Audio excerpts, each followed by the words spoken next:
To go? All right, we're gonna call the meeting to order. Please stand for the Pledge of Allegiance. Pledge allegiance To the flag of the United States of America and to the republic for which it stands, one nation, under God, indivisible, with liberty and justice for all. Thank you. Please remain standing for a moment of silence for our friends in Charlestown. They recently lost their town councilor, Mr. Serpa. So please keep his family, friends, and colleagues in your thoughts. Thank you. Madam Chair, before we begin, I'd like to. One moment. You do have to be recognized before you just jump into stuff. So, go ahead. I'd like to make a motion to add the EDC report to the agenda under reports. Second. All right, so we have a motion and a second. Any council discussion or questions? Is it gonna be a Go ahead. long report? We have Yeah. a long agenda. That's why I'm trying to get people to get recognized so we can just get through it orderly as well. It's going to be longer than 2 minutes in public forum, as Mr. Parker had explained to me, so I figured what he has to say is worthwhile to hear tonight. I have my reservations just because others missed the agenda deadline as well. Sure, go ahead, Councilor Palmigano. Is he here to give the report? Will he be here to give the report? Told me he will be here. Oh, okay. Actually, here he comes now. Okay. Yeah, he mentioned to me he was okay with doing it in public forum. So either way, it's fine by me, as long as it's quick, because we do have a long night. So any further council discussion? All right, so we'll go for our roll call vote. Councilor Dinsmore, Yes. Madnick, Yes. Palmigano, Yes. Reynolds, Yes, and Wilcox, yes. So it's gonna take place after reports. Well, within the reports at the end. All right, so on to our public hearing. Can I please have somebody make a motion to open our public hearing? motion to open public hearing on the outdoor entertainment license for hot air balloon management for dates September 12 and 13, 2025. Second. All right, so we have our motion and a second. Any council discussion on opening the public hearing? All right, hearing none, we'll go for a roll call vote. Councilor Dinsmore, Yes. Madnick, Yes. Palmigano, Yes. Reynolds, Yes, and Wilcox, yes. All right, any council discussion or questions for the applicant on this item before we go to the public? All right, seeing nobody, we'll go to the public. Anybody in the public have anything about the hot air balloon night? Kendra, is there anybody online?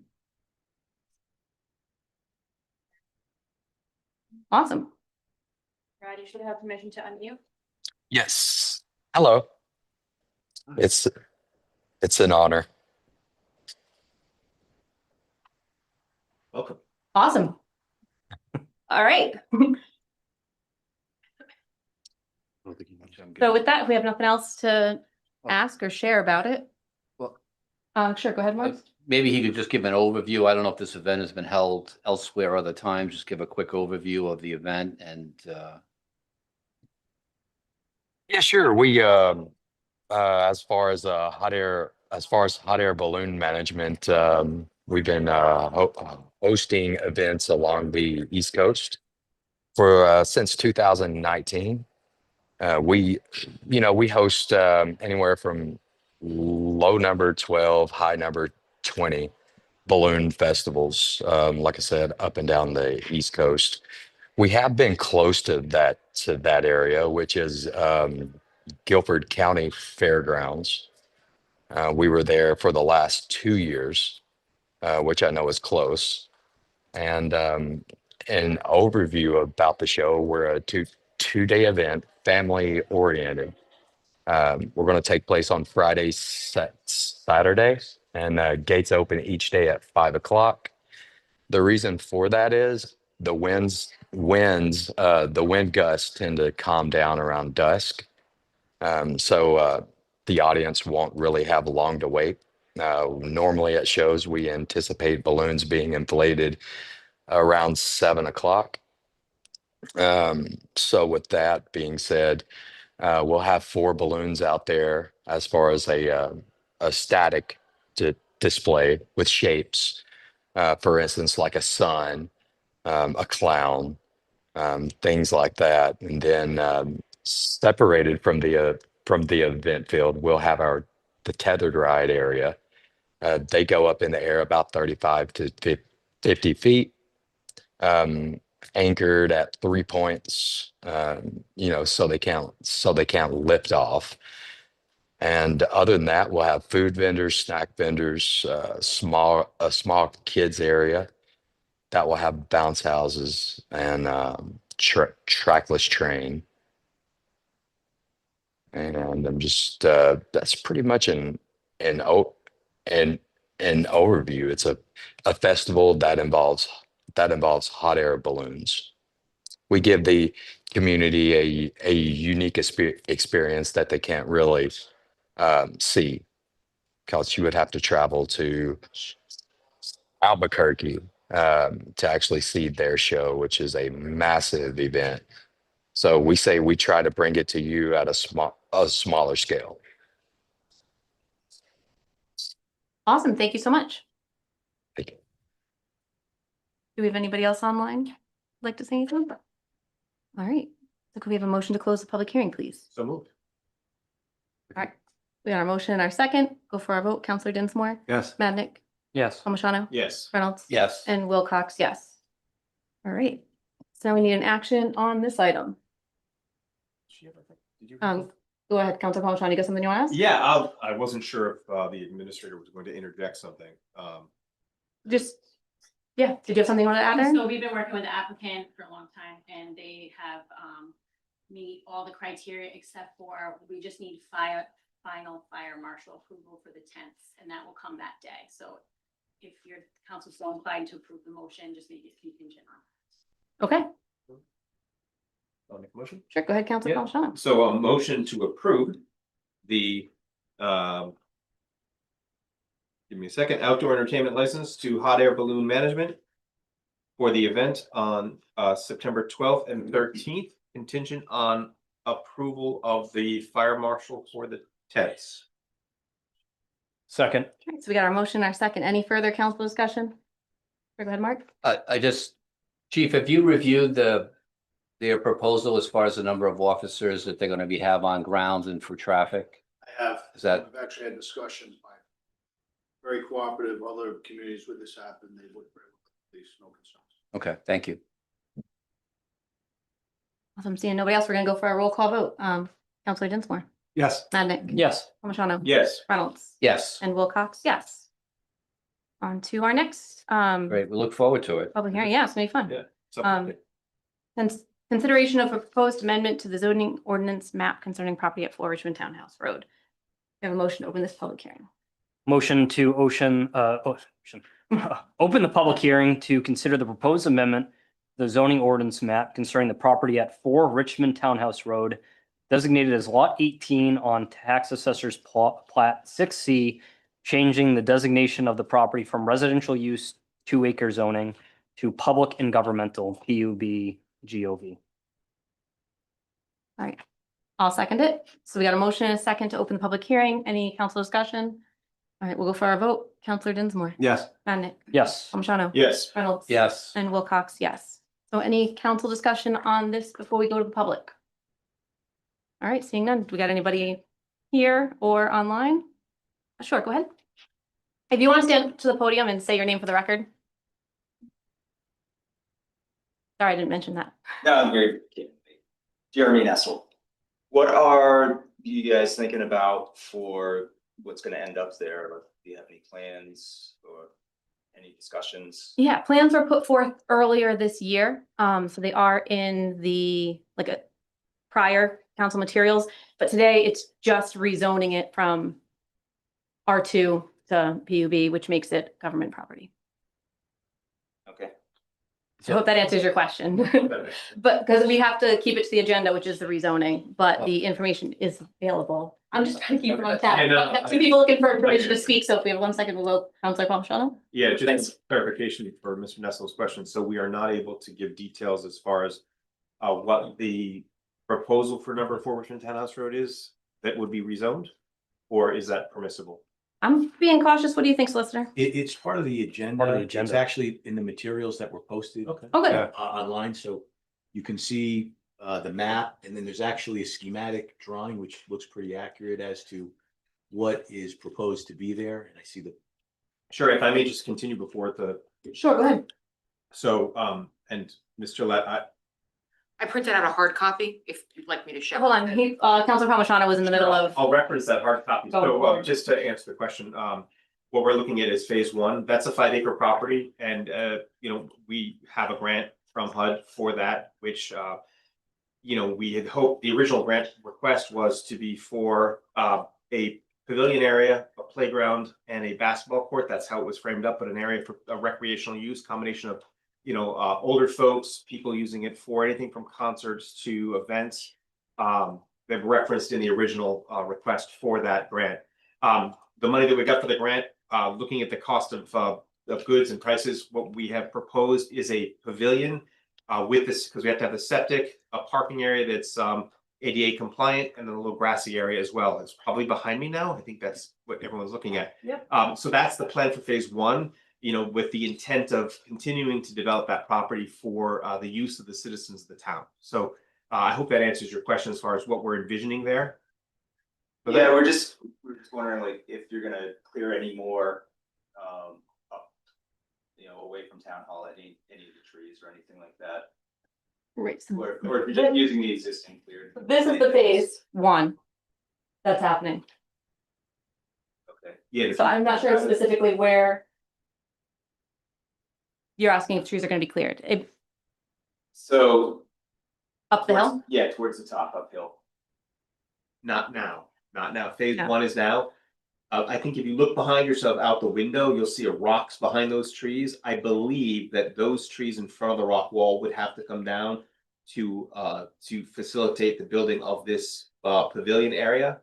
But the hope is that we could utilize that property for some type of courts in the future, some kind of walking or biking trail. We don't have a budget right now for a community center, but if there ever was one, that would be a location where it could be located. We're not looking to clear cut it, and I would imagine that anything that was architecturally designed there would fit the character of the town. So it's not like we're going to level the whole lot. Yeah, I hope that answers your question.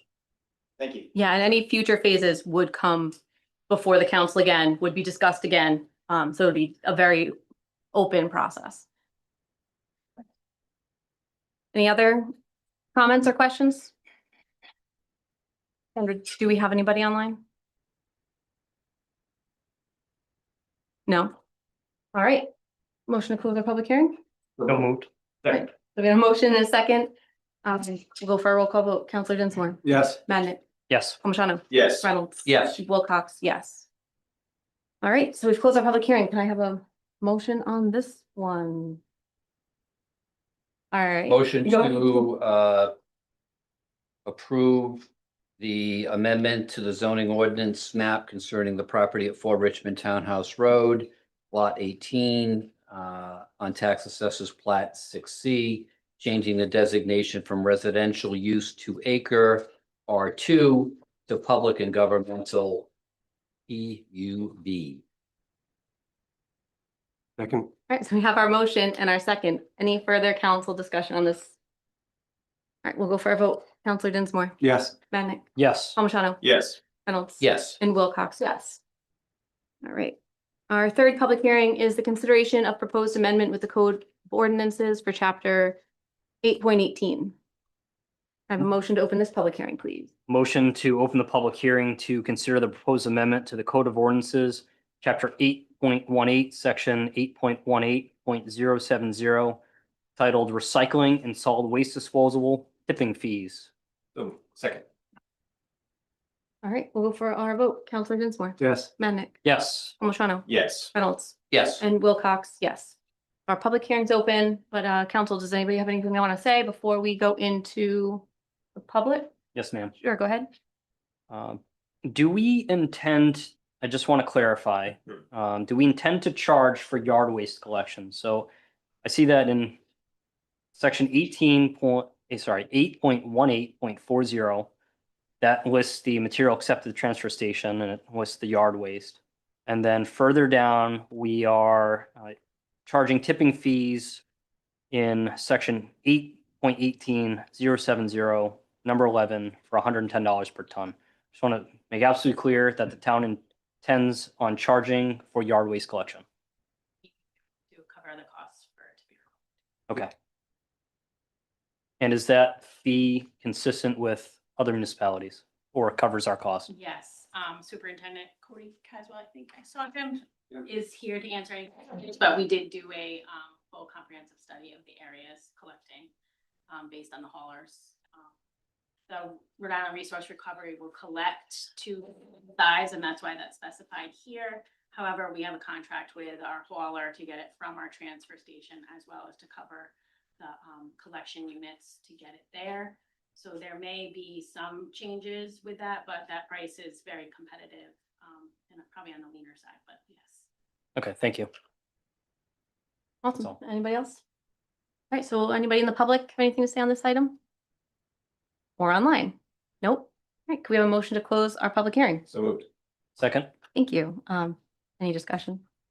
All right, we'll go for a vote. Counselor Dinsmore? Yes. Madnick? Yes. Palmigano? Yes. Reynolds? Yes. Wilcox, yes.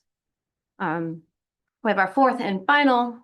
Oh, no, I'm sorry, we have to vote on that one. Can I have a motion? Go ahead, Mark. I'm just okay. calling people now.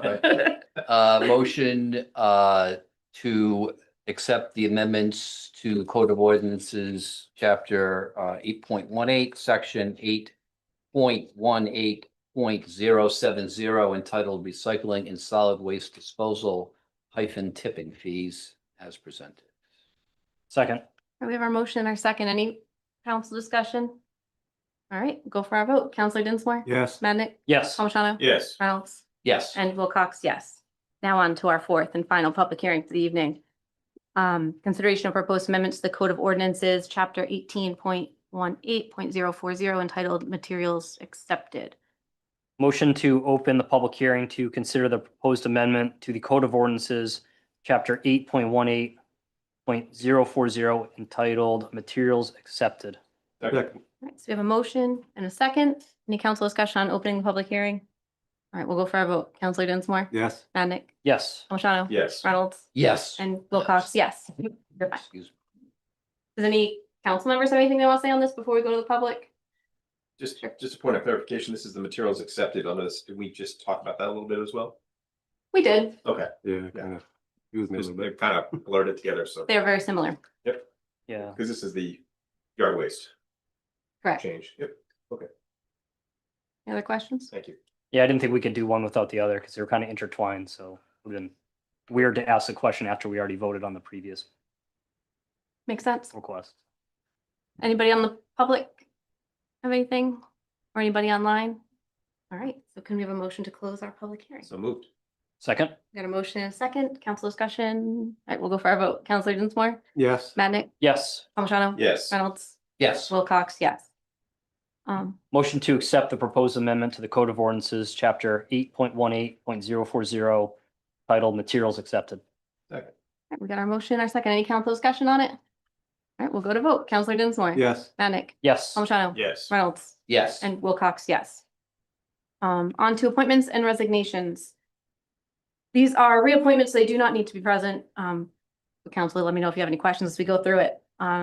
Discussion consideration of William Day's reappointment to the Emergency Management Agency with a term expiring August 31st, 2027. Well, Sure, go ahead. A motion to approve the reappointment of William Day to the Emergency Management Agency with term expiration August 31st, 2027. second? We got a motion, a second. Any council discussion on it? All right, we'll go for our vote. Counselor Dinsmore? Yes. Madnick? Yes. Palmigano? Yes. Reynolds? Yes. And Wilcox, yes. Now we have discussion consideration of Justin Price's reappointment to the zoning board as a first alternate with a term expiring January 31st, 2026. Madam Chair? Sure, go ahead. Motion to approve Justin Price reappointment to the Zoning Board of Review first alternate with term expiring July 31st, 2026. Second. Got our motion, our second. Any council discussion? All right, we'll go for our vote. Counselor Dinsmore? Yes. Madnick? Yes. Palmigano? Yes. Reynolds? Yes. And Wilcox, yes.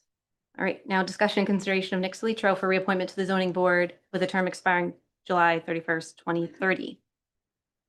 Term, go ahead, Mark. I'll make a motion to reappoint Nicholas Litro to the Zoning Board of Review with term expiring January 31. Second. And our motion and our second. Any council discussion on them? All right, we'll go for our vote. Counselor Dinsmore, Yes. Madnick, Yes. Palmigano, Yes. Reynolds. Yes. And Wilcox, yes. Now we have our consent agenda. I'd like to pull 1A. Does anybody else have anything they'd like to pull? 1A as well, please. All right. Anybody else? All right. Go ahead. So I'll make a motion to approve consent agenda items 2A through G, 3, 4, 5, and 6. Second. All right, we got our motion and our second. Any council discussion on? All right. How do you vote? Counselor Dinsmore? Yes. Madnick, Yes. Palmigano, Yes. Reynolds. Yes. Wilcox, yes. All right, let's see if we have the same thing. I have on page 10, there was a motion regarding the discussion on the finance board directive. I wanted to add that President Wilcox said it would be preferred if the finance director was given the opportunity to make the budget report her own. But also I think it should be added that Counselor Madnick withdrew his motion. There was no directive from the town council on this item. It shows in the minutes that there was a directive. That's what I had. That's what you had too? All right. Yeah, we didn't capture that. So any other council discussion on that? Did you have anything else in addition to it? I did have 3 minor items to attend to. Go ahead. Bottom of page 5, in discussion on public forum by Mr. Parker. He thanked Councilor Dinsmore for the initiative on 138, but just like that corrected to my last name because it was myself and Mr. Reynolds that were there. I can also add Councilor Reynolds' last name to that as well. Sorry, Jeff. No problem. Kicking up. All right, 2 more small items. Top of page 7, talking about currently losing fees. That should be losing revenue. And then in the motion, my name is spelled incorrectly. It's the following motion on that page. If I missed anyone else's spelling mistakes with last names, I apologize. Okay, we're counting on you for that. I try to do my best. Any others? That's all. Thank you. Great. So I'll make a motion to approve 1A as amended. Second. Thanks. We'll go for our roll call vote. Counselor Dinsmore. Yes. Madnick, Yes. Palmigano. Yes. Reynolds. Yes. And Wilcox, yes. All right, so we're through consent agenda and on to public forum. The purpose of public forum is to give members of the public an opportunity to address the town council about items not on the agenda. We ask you to limit your comments to 3 minutes. You will have 1 opportunity to address the council during public forum. This is out of courtesy for others who wish to speak to ensure we have equal time for all. There will be a timer which will go off when your 3 minutes are up, so you know when to finish. If you need more time, we welcome you to submit your comments in writing to the town clerk to be included as a part of the record in the communication sections of the agenda. All comments should be directed to the president, not any other person present. Do we have anybody in the audience who would like to speak in public forum? Sure, go ahead, Mr. Sayer. And if anybody is online, just raise your hand to indicate and we'll get you online. Upstairs, 62 Punch Bowl. I brought up a while ago, where Punch Bowl Trail turns into a trail, that it needs to have some kind of signage out there so that people don't block it because it's a fire lane. To date, that hasn't been done. I don't know whether there's any work to be done on that or anything more that you can add. Secondly, I live in a very dangerous road. Punch Bowl Trail is unreal. Coming up from Glen Rock is, if you're going north on Glen Rock, take a left onto Punch Bowl. That is a very dangerous intersection and needs to have my thoughts are it needs to have a 2-way stop. Glen Rock coming south and Punch Bowl coming, that'd be west. And the reason I say a 2-way stop rather than a 3-way stop is in the wintertime, if there's any snow on the road coming up Glen Rock and trying to make that corner onto Punch Bowl, you need to keep the momentum going. You can't come to a stop because you'd be blocking the intersection. But it's a very dangerous intersection, and I don't know who to contact for that because it could be either of 2 or 3 towns.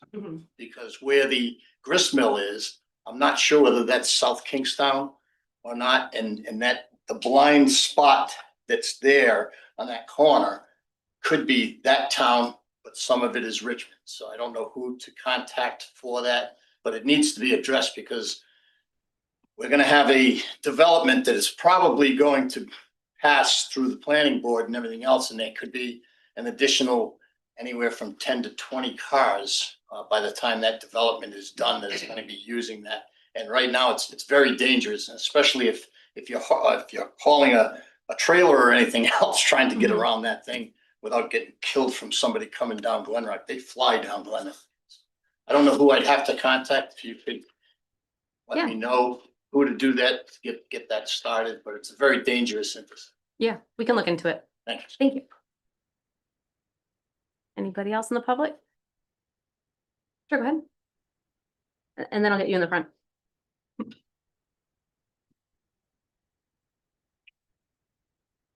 Please just do remember to state your name for the record. Yeah.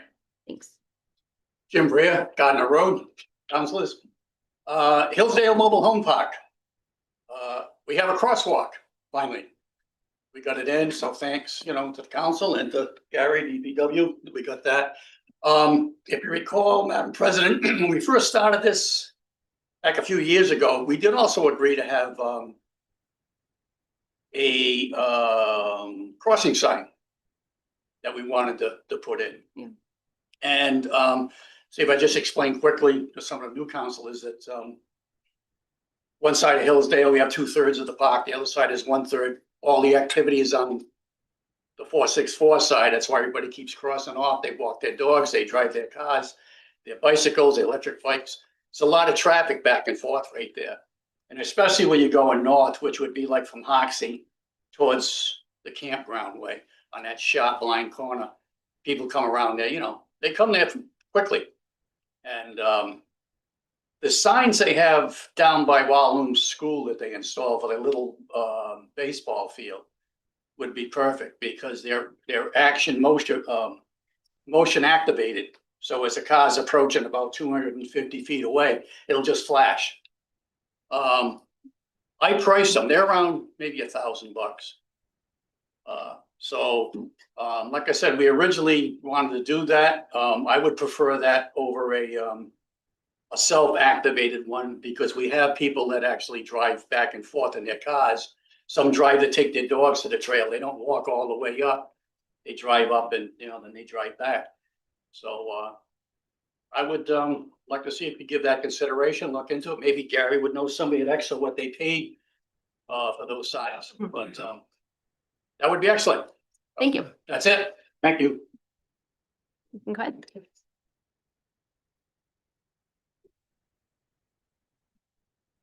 Hi, Roberta Engel. I'm here just to bring a concern regarding email communication with the town. I've had a few, two in particular circumstances this summer where I've tried to reach out to somebody and the email that is on the website or on business cards is, I think I've been learning, is the old email address. And so what happens, I think in some cases, is my communication goes into the spam. It's not, and both issues are one is present now timely. And so just asking if you could somehow look into that to make sure that all emails that, like when you click on the link, that you get the proper one. So Awesome. yeah. Thank you for bringing that to our attention. Yes. Do we have anybody else in the public or anybody online? Yes. When you get permissions, please state your name for the record. Yeah, hello. Isaac Reed. I live in Usquepaw. I would like to first second the statement about that intersection at Punch Bowl Trail and Glen Rock Road. I walk that every day, and have almost been hit by a car many times. It is not a safe intersection. Also, I would like to state for the council that I really appreciate the efforts to bring in organic waste diversion into the transfer station and would like to see a continued conversation around further organic waste diversion around food waste. Awesome. Thank you so much. Mhm. All right. Do you have anybody else online? All right. So we will go on to our reports, starting with the interim town administrator's report. Okay, go ahead. Good evening, everybody.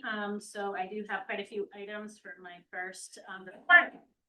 There has been long conversations about municipal court in the town, and the budget did include a judge. And so a lot of the timeline for creation of the court relies on a judge. So I'm just seeking the council's direction on how you would like to see that process. Would you like it similar to interviews such as you did for the town solicitor, or would you like staff to do interviews and provide a recommendation? Awesome. This was discussed, I know not with this council, but with the prior council when it first came up.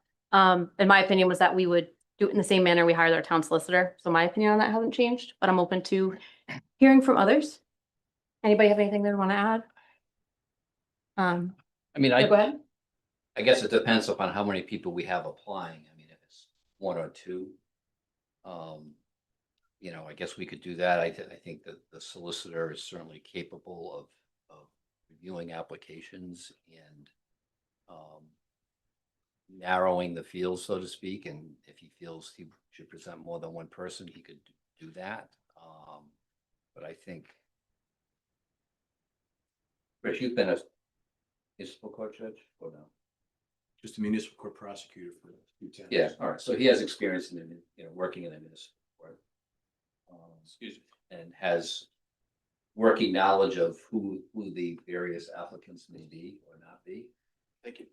So I'm not, you know, saying we shouldn't do it, but I just, if we have 5 people, it would seem to be a more efficient process if the field is narrowed. If the council decides they want to give more than one choice, that's fine, but I think at least initially there should be some work done by staff, and depending upon how many people there are, then we take it from there. Awesome. Any other thoughts? Sure, go ahead, Jeff. I think it's good to have consistency of the way we do things. You know, we do one a certain way, like we're doing for the town manager. We probably should do the same for other important, you know, like a judge, in my opinion. Sure, go ahead. Yeah, I think it piggybacks off what Councilor Dinsmore was saying. I don't think we need to have a task force necessarily, but to have staff look at whatever applicants are there, and then provide council with the 2 front runners for decision. I think that would be closest to that process without having a separate task force for it. Sure. Councilor Manick, anything you want to add? Yeah, just to what Chief Dinsmore said, we have requirements on governing documents that require the town admin search committee. Previously, all of the interviewing that's been done has been performed primarily by staff. The only input I was going to have, but I didn't realize Mrs. Zingari's municipal background is, we do have a counselor on the council here that has a legal background, Mr. Reynolds. The only thing I was going to suggest was potentially have Mr. Reynolds involved in the interview process, but I'm not saying that we need to do that or anything. It's just a suggestion, but I've got no problem letting staff handle it, bring us the best candidate, and as the hiring body, we can approve the candidate based on the information provided to us. I would prefer not to be involved in the interviews if I'm going to be a decision maker on the ultimate choice. Yeah, no, I get it. If we have a lot, I could see why having somebody field it for us would make sense. Respectfully, we didn't have a lot when it came to the town solicitor position, but this is a different situation. So I get that. One of the benefits of a municipal court is that it gives us local control. And one of the pitches when we were putting this towards the voters and sharing it, well, one of mine was that the council could make the decision. So I think the more input the council would have, the better. But I'd be open, like if we had a lot, I could see why we'd want somebody to help filter them, but I would still want to have more than one ultimately come before us. So anybody want to make a motion or have any further discussion? How many would you want to see? I thought your number of 5 was good. Number of. You threw the number 5 out there. You said any more than 5 may be too much. Well, I think. Something. So you think we should interview, if there were 5 candidates, you think we should interview them all and make a decision? Yeah. This is a very important position for our town, I think. Like most of them are. If I understand correctly, are we considering limiting the amount of applications we get or just limiting the amount of interviews? Interviews. Yeah. Sure, go ahead, Jim. We're having the town staff do the review process, and let's just assume there are only 5. I mean, we're having them do the work to do that, for them to then give us all 5. I would think that if they were able to look at those with their experience, I mean, frankly, they have more experience with municipal court and judges than I do. That if they were to provide me with 2 names to choose from with the reasons, pros and cons for us to make a decision, I think that would be adequate. Just my opinion. All right. Any further council discussion? Does anybody want to throw a motion on the table? Sure, go ahead, Jim. Question, Madam President. So if I make that motion, just so I don't have to rescind the motion, are you in agreement with that approach? Or would you prefer something else? Because I'll make a motion now if you want, and we can discuss it and then amend it. Well, it's not just up to me. I would prefer us to be a part of the interview process. I thought it was a good experience when we hired the solicitor. And thought it was fine keeping it the same. But I'm not gonna. I don't know. I think that was fine as well. To be honest, so I'd vote for either. I would say why don't we do this? At least this is my thought on it, Jim, because I think we can still interview the people. We don't have to just say, these are the 2 and you have to choose without talking to them. So that if we get more than 3, that the staff, including the solicitor, will review them and present to council 3 names that they think should be interviewed by the council from which to choose. And we don't have to choose. If we don't like any of the 3, we don't have to. We can say, no, we don't like these 3, go back and maybe look at the other ones that you didn't bring to us. So moved. Was that a motion? Sure. Sound like a motion. Second. Do we have, wait, you both moved and seconded your What's that? motion? No, I'm seconding his motion. That The was all I motion, did. I'm not sure it was 100% clear to all counselors. So could you repeat the motion? Not to me. So the motion is that that staff, including the solicitor, will review applications submitted for municipal court judge. And they will present to the council 3 names, up to 3 names, 3 names. If there are more than 3 or more applicants, and if there's less than 3, they would submit whoever applies for the council to interview and consider for appointment. Do you want me to second Yes. that again? Second. Yeah. All right. So we have our motion, our second. Any discussion on that motion? Any Madam questions? Chair. Yeah, sure, go ahead. Yeah, I mean, this goes back to, my lack of experience with municipal court judges. I mean, I don't have any experience with this. So for me to be in some type of interview asking questions, I'm not even sure what the right questions to ask would be. So my preference is to defer to staff, especially our solicitor who knows how this works, and to provide us with their recommendation. I would just be a body in the room just listening, but I would be able to make no judgment on the answers that are provided, whether or not they're going to fulfill the roles and responsibilities of that position. So I'm not sure what help I'm going to be being involved in that interview process. Yeah. I can see that. And with the interview process, it would likely be an executive session because we're discussing somebody's personal character and performance of their job and stuff. So that is something that we do typically have the town administrator in on. So we could also have the best of both worlds where we're leaning on our town administrator to help us through the process, but also being a part of the process. So I see it as collaboration with them. But all good. Any other council comments? Oh, sure, go ahead. No, I'm just saying there was a motion in a second. I'm still commenting. Yes. Aaron. Erin, you have something you want to So add? just for full understanding, that staff and the solicitor are gonna review the applications and send a recommendation of 3 for the council to interview. However, we're not gonna do a pre-interview. We're just gonna recommend applications, or should we have a pre-interview with recommendations first? That's the only way to really Yeah. recommend someone I would, pre-interviewing them, but- yeah. From my perspective, I would say yes. Part of your process should be interviewing, even if it's a telephone interview or some Zoom interview, however you choose to do it. But yeah, that needs to be. But and again, this is just my personal opinion. A lot of what you're looking for is demeanor, not necessarily legal expertise. These are not going to be complex legal issues. but you need somebody who has the demeanor and skills to work with the people who are going to come before him or her and the town to try to, a lot of this is going to be working out issues or dealing with, traffic issues or dealing with housing issues. So you want someone who can work and understand and, has that kind of demeanor. So I think it's as much that as it is about the law. So that's why I think, just being a judge of people is as important as knowing what the law may or may not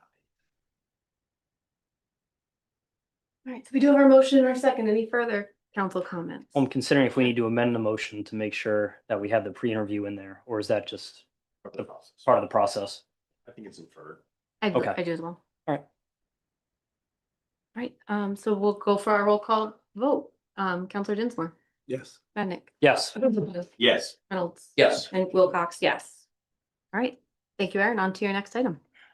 All right, so the next item I have for you is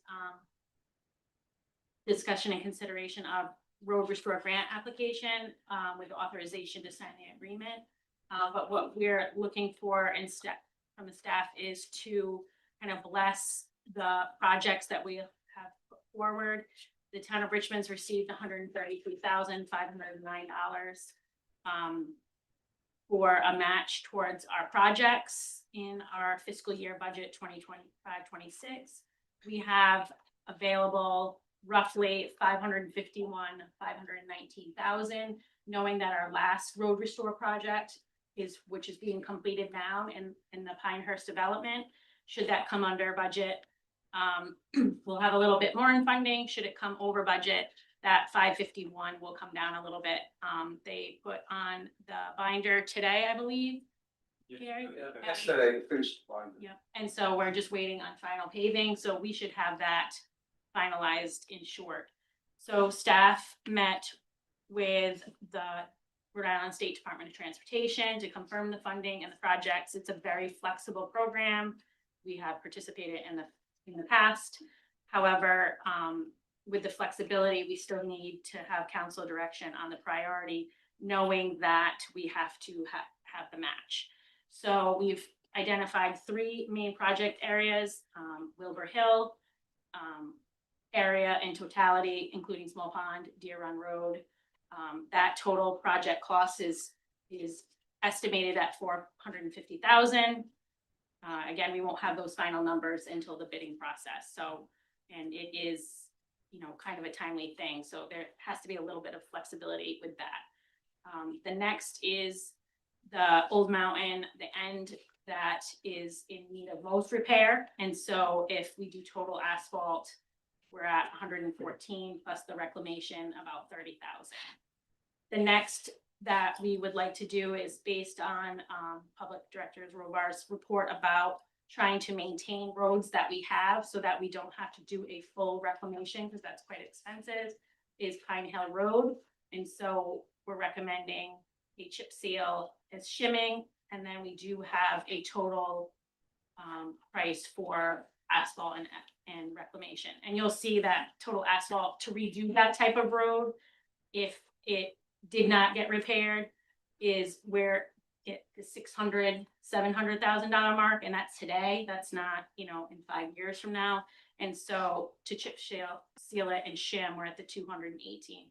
Now these are rough estimates. We do have the opportunity to jump on another MPA pricing, and so we're asking for, even though we're going to be short some of those fundings, to bless by priority. So in case when we go out to bid, we get a more competitive number for more projects on, knowing that.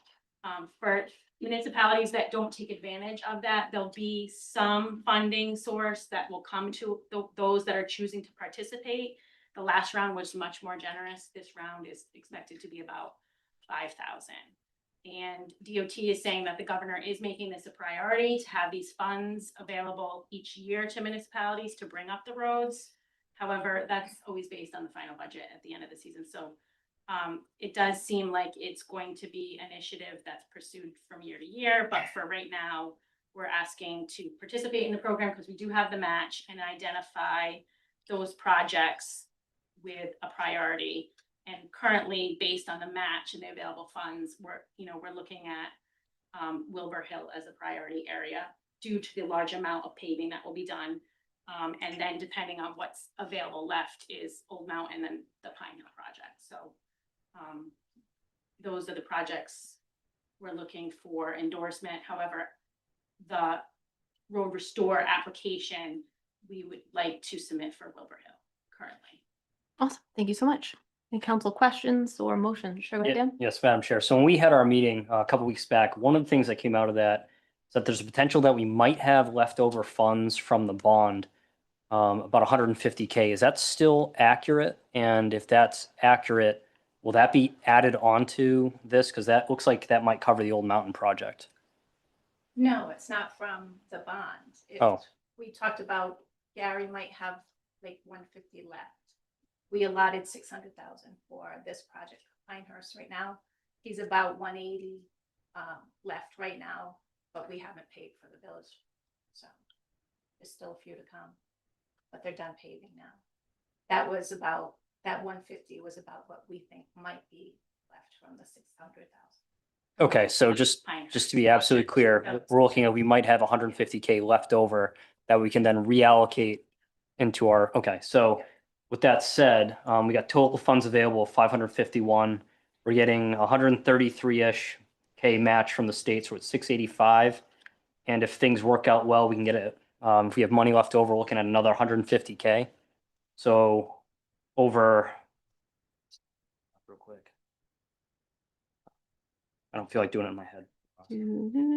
Yeah, so 835K. That's pretty significant, considering a couple years ago, we went to a $2 million bond. So in 1 year, we were able to put $685,000 into our roads, potentially more if there's money left over for the state. If there is a lot of money left over, and it looks like there isn't, we could max out at $975,000 based on my math. So I think it's important to note here that the fact that we allocated all this money to the budget and the budget passed means that in 1 year, without going into debt and keeping our tax rate the same, we can put in more than $750,000 into our infrastructure without going to bond. I think that's really important to note, that we had taken advantage here of a really good opportunity that we were unaware of by getting this budget passed. And we can really invest in our infrastructure. Yeah, sure, go ahead, Jim.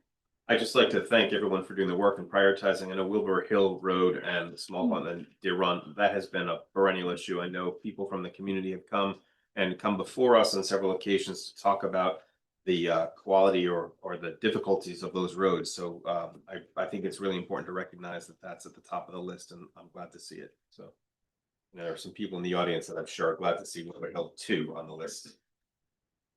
Thank you. Welcome. Anybody else? So, sure, go ahead, Jim. Jeff. No, I'm just glad to see I think we all kind of campaigned on that, trying to get some roads done and things like with the budget, and I think it worked out well. And I think that Wilbur Hill, like, I agree with everybody, that should be #1 priority right now. That and now Wilbur Hill. Now the other road was Hillsdale. That was just to Old Mountain and Hillsdale end. Yeah. At the Hillsdale end. Yeah. No, that wasn't to pave, right? Was that to pave total asphalt? Okay. So that is Oh, a great. partial asphalt and reclamation. Oh, okay. Yeah, All right. that really bad section because we Yep. can't chip seal it. Yeah. Wow. And Gary's here too. Gary, please, not answering correctly, please jump in, but yes. No, I just think it's gonna be great for people to see something tangible to look at that's done. The road that's getting finished now, Wilbur Hill, all in one, months. Definitely. And Old Mountain is well traveled. Yeah. And that was one that I pushed for in the meeting because the end where you go around that corner and it's all broken up. Terrible. People go into the other side of the road to pass others or not hit the potholes. So it's gonna solve that as well. I'm really excited about it. One final comment, if you don't mind. Sure. Mark hasn't gone yet. Does he have anything before I go on? No, I mean, All right. Oh, I thought you said no. well, I know, I always Sorry about say that. no, and then I say something. It's a bad habit that I have. I say awesome. Yeah. Um. Are you looking for us to prioritize these or, I mean, I think, because the program is so flexible and because we'll know what that outstanding project is, that we may have the opportunity, and the state would prefer that opportunity to say, we would like to throw in for road restore all 3 projects. You guys are gonna come back, we're gonna have to come back after the bid, so we'll have final numbers for you to approve. But we do need, because of the area and the differences and the different application types, we need to ensure that council is saying, yes, we want to totally redo the Wilbur Hill area. We're looking at, we're looking at really chip sealing and shimming, if I'm gonna be honest, at Pine Hill Road, because that number is just so much more substantial than, is so much reduced to, full paving. But we wanted to put that full paving number in so you could see the importance of saving roads by chip sealing them a little bit at a time. So I guess in this order, at the last page I have is approving and authorizing the sign to go out and approve the funding source for road restore and to approve the staff's recommendations for those 3 projects. And then once we go out to bid, you'll have to approve the bids further, knowing that the program's flexible. So we're not stuck, except for probably Wilbur Hill is going to be our application for road restore. However, because we can go out for an MPA and total pricing, they want to see that. So we want to get reimbursement on every dollar we can on a match. so you just want us to bless you going forward on these 3 projects? Go ahead, Dan. Yeah, I mean, you guys had to listen to me grandstand for about the budget for a minute, but I just want to thank Gary Robar specifically. He put together that really detailed road evaluation report. And then Gary Robar again and the rest of staff for meeting with us and putting into detail the plans that we have to spend the money. I think that's really good governance and transparency and how we're actually going to allocate the money that our taxpayers are providing in revenue. So I just want to thank the staff and especially Gary for all your hard work on that. Thanks, man. Appreciate it. And also, I'd like to say that's not the regular chip seal, so that's going to be the rubberized asphalt chip seal, which is. Is he heard okay from back there? Or should he sit up to the podium? Do you want to come up to the podium just in case? He just wanted to clarify, it's Oh, okay. rubberized chip seal, so that's the next level layer. So it's not the standard chip seal. that Yeah, this is a the lot of people use. rubberized chip seal, which is a step up, I think, from the regular. And like he says, the state, when I talked to them, they really highly recommend, and actually, like, we could piggyback off other towns that already have the MPA bid. And the guy said, he says they highly encourage that. That's what they hope they do. Yeah. You're staying in, you don't have to go out to bid, you run the MPA. And the more it gets up, supposedly the price comes down, but till they go out and actually look. But you can kind of figure out, I know what the price is for the square footage and all that, but it's still between the shimming and that, you got to get a real detailed report. Yeah. So that's more or less what it is. Thank you. So do we have a motion from council? Somebody want to throw one? No. I'll make a motion to authorize the town administrator to submit the grant application to RIDO2 for the road restore grant for the 3 projects listed. I'll second it. Sure, go ahead, Chris. Madam President, if in the motion you could include authorization for the town representatives and solicitors to sign the contract, please. So moved. All right, any further council discussion on this? Awesome. We'll go for a roll call vote. Counselor Dinsmore, Yes. Madnick, Yes. Palmigano, Yes. Reynolds, Yes. and Wilcox, yes. All right, on to your next item. So the next item request is that we've been looking at for some time. So this is a very robust first interim report. However, due to vacancies and office vacancies, it is an opportunity to rearrange the structure that more aligns with other municipalities, as well as move the tax assessor to the first floor next to the tax collector. For several years since I've been here, I've witnessed the confusion. Many people don't understand what person they need to see for a tax assessor or a collector. The assessor is currently located on the second floor. We are recommending that the tax assessor move into former town administrator's pinch office. We're also going to have the finance clerk move downstairs as well, and this will provide an opportunity for cross-training. And in our charter, it specifies that there should be a finance department headed by a treasurer and then a deputy treasurer, and then it says in separate sections that the town council shall appoint a tax assessor and a tax collector. So a lot of the roles are very they're siloed, and their time frames of busyness changes. So with the vacancies in office of losing the deputy and some of the skills that have come on with our new hires, it will allow for cross-training and the opportunity to answer general questions for the public and have limited office closures, because currently the tax assessor is an office of one because the tax assessor clerk was removed in the previous budget. And so that way they'll all have the opportunity to cross-train and be able to field questions of the public. However, knowing that certain silos need to remain due to the audit purposes.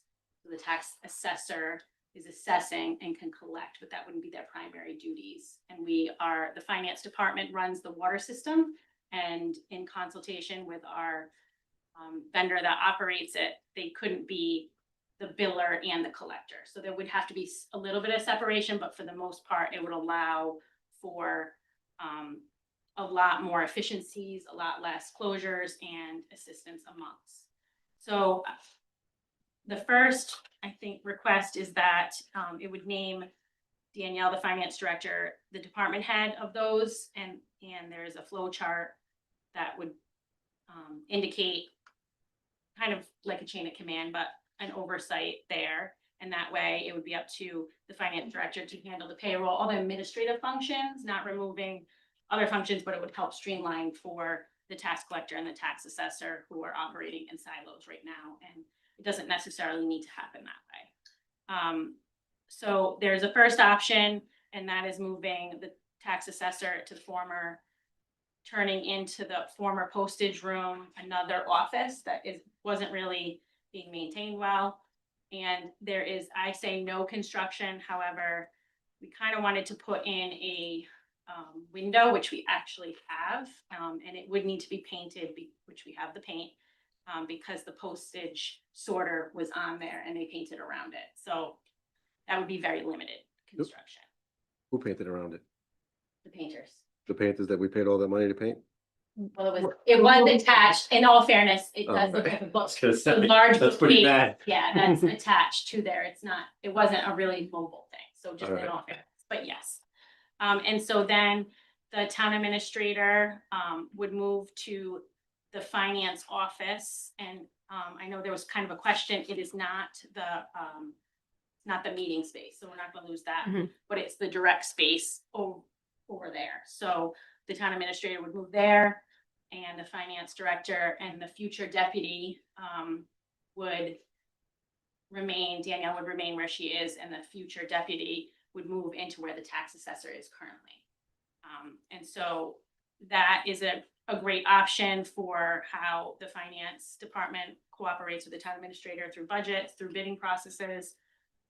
However, the ultimate goal, and that's the second part of this, is that we're trying to create more efficient space in this town hall. If anybody's come in, everybody says it's a maze, and I would agree. And so because of our residents who choose to come into town hall, those services are better on the first floor versus the second floor. And we've received some complaints about having not handicapped accessible doors that automatically open with a push button. And so in looking at this, where you currently go in now, there's a very big alcove, and it's not structural, it's all visual, and it's very appealing to the eyes, but it doesn't suit any real purposes besides a large entryway. So I'm looking into funding with, I've reached out to Kate Schimmel to see about any grants about having an accessible dwelling grant to install that door and relocate the main entrance that's directly behind the new handicapped ramp. And I'm saying it's new, it's probably a year old. So that would create more accessible to handicap entrance, and then part of that grant hopefully can move that door over, move all the electrical units, side it, and put a window and make that alcove area that would be way more accessible off of the clerk's office tax collection. So then finance could come downstairs. However, I have no idea where to begin. I've consulted with DPW, but moving electrical components, the door, all of that would really need to go out to bid to even know what that would cost. So looking for any kind of grants, I'm kind of blind and I go out to bid to see a cost. And just because we go out to bid doesn't mean we need to do that. So I think it'd be a phased approach, and given the fact that tax collections were coming up on tax collection soon, the elderly exemptions will be coming up. I think it'd be prudent to approve and move the tax assessor to the first floor as suggested. And then in the meantime, have the opportunity to go out to bid and review what maybe a future expansion could include. Okay. Anybody have any questions? Sure, go ahead. Yeah, Madam Chair. Aaron, when we met, Jeff and I and you to talk about this, one of the things that we had discussed was potentially retitling the two clerks within the finance office. Is that still something that we're interested in doing, to have the cross training and changing of roles? Or do we have to keep the clerk titles separate? We do need to keep the title separate for that separation of powers we talked about. However, they'll all be cross-trained. So their roles would be redefined, but it's important in namesake that they stay in those current due to the separation of powers for the auditor. But we did all meet. I didn't say that. We all met as a group, and everybody was very amendable to this change. So I think that it will be well received. It's going to provide a lot of assistance to the tax assessor who was siloed one person office. It's going to minimize office closures for that. And it's going to not confuse the public, because when sometimes they have to go see both offices, they come in to pay their taxes and they want to talk about the elderly exemption. So they go to the second floor. Oh no, you need that. Oh, I forgot to ask the question. So they're back and forth. And so it's really not the best situation. And so because there's a current vacancy in the town administrator's office, that it would be an opportunity to make that change now, knowing that the previous town administrator was actually in that office prior. They were in another area, but then they were in that office. So it's not like, it's not a great office. It's actually a very nice big office. So we thought we'd take advantage of the empty office to move slowly to allow for that change prior to the big tax collections. Yeah, that makes sense. It's going to be a good opportunity for accessibility. Like you said, seniors have to try to get upstairs. So I'm excited for the change. But do we have any other questions from council? Or go ahead, Jeff. Not a question. I was going to Oh, say, sure. it just looks like a lot of good common sense things that we're looking at doing. And Erin, obviously being the Interim? the town clerk, Oh, knows the ins and outs and everything and the issues that go on here. So I think that her and being in her position now, yeah, thank you for thinking of this so quick. It's only been a couple of weeks, so good job. Madam Chair. hold on. I just want to make sure everyone gets a chance before we go again on a second person. Do you want to say anything? Nope. Do you have anything to add? Nope. Sure, go ahead. I was just gonna say, I got 3 motions pre-written. I can go through all of them if no one else wants to make them. I just want to let everyone know that I already wrote them out. We have to do 3 separate motions for all the requests. Sure, go ahead. All right, so the first motion is to rearrange the finance department as presented by the interim town administrator and name finance director Andrews as department head. Second. All right, we got our motion, our second. Any discussion on that one? We'll go for our vote. Counselor Dinsmore, Yes. Madnick, Yes. O'Shannell, Yes. Reynolds, Yes. and Wilcox, yes. All right, on to number 2, please. All right, the second motion is to relocate town offices as presented by the interim town administrator. Add window and paint would be the mailroom? I'll clarify. That's it. Former mailroom. Former A mailroom. new office space. Second, so we got our motion and our second. Any council discussion on this one? All right, we'll go for our vote. Counselor Dinsmore, Yes. Madnick, Yes. Palmigano, Yes. Reynolds. Yes. And Wilcox, yes. All right, number 3. Third motion is to solicit bids to relocate and install a handicapped accessible front door with exterior repair to siding and windows and any other construction work that must be performed to do that. Second. All right, so we got our motion and our second. Any council discussion on that one?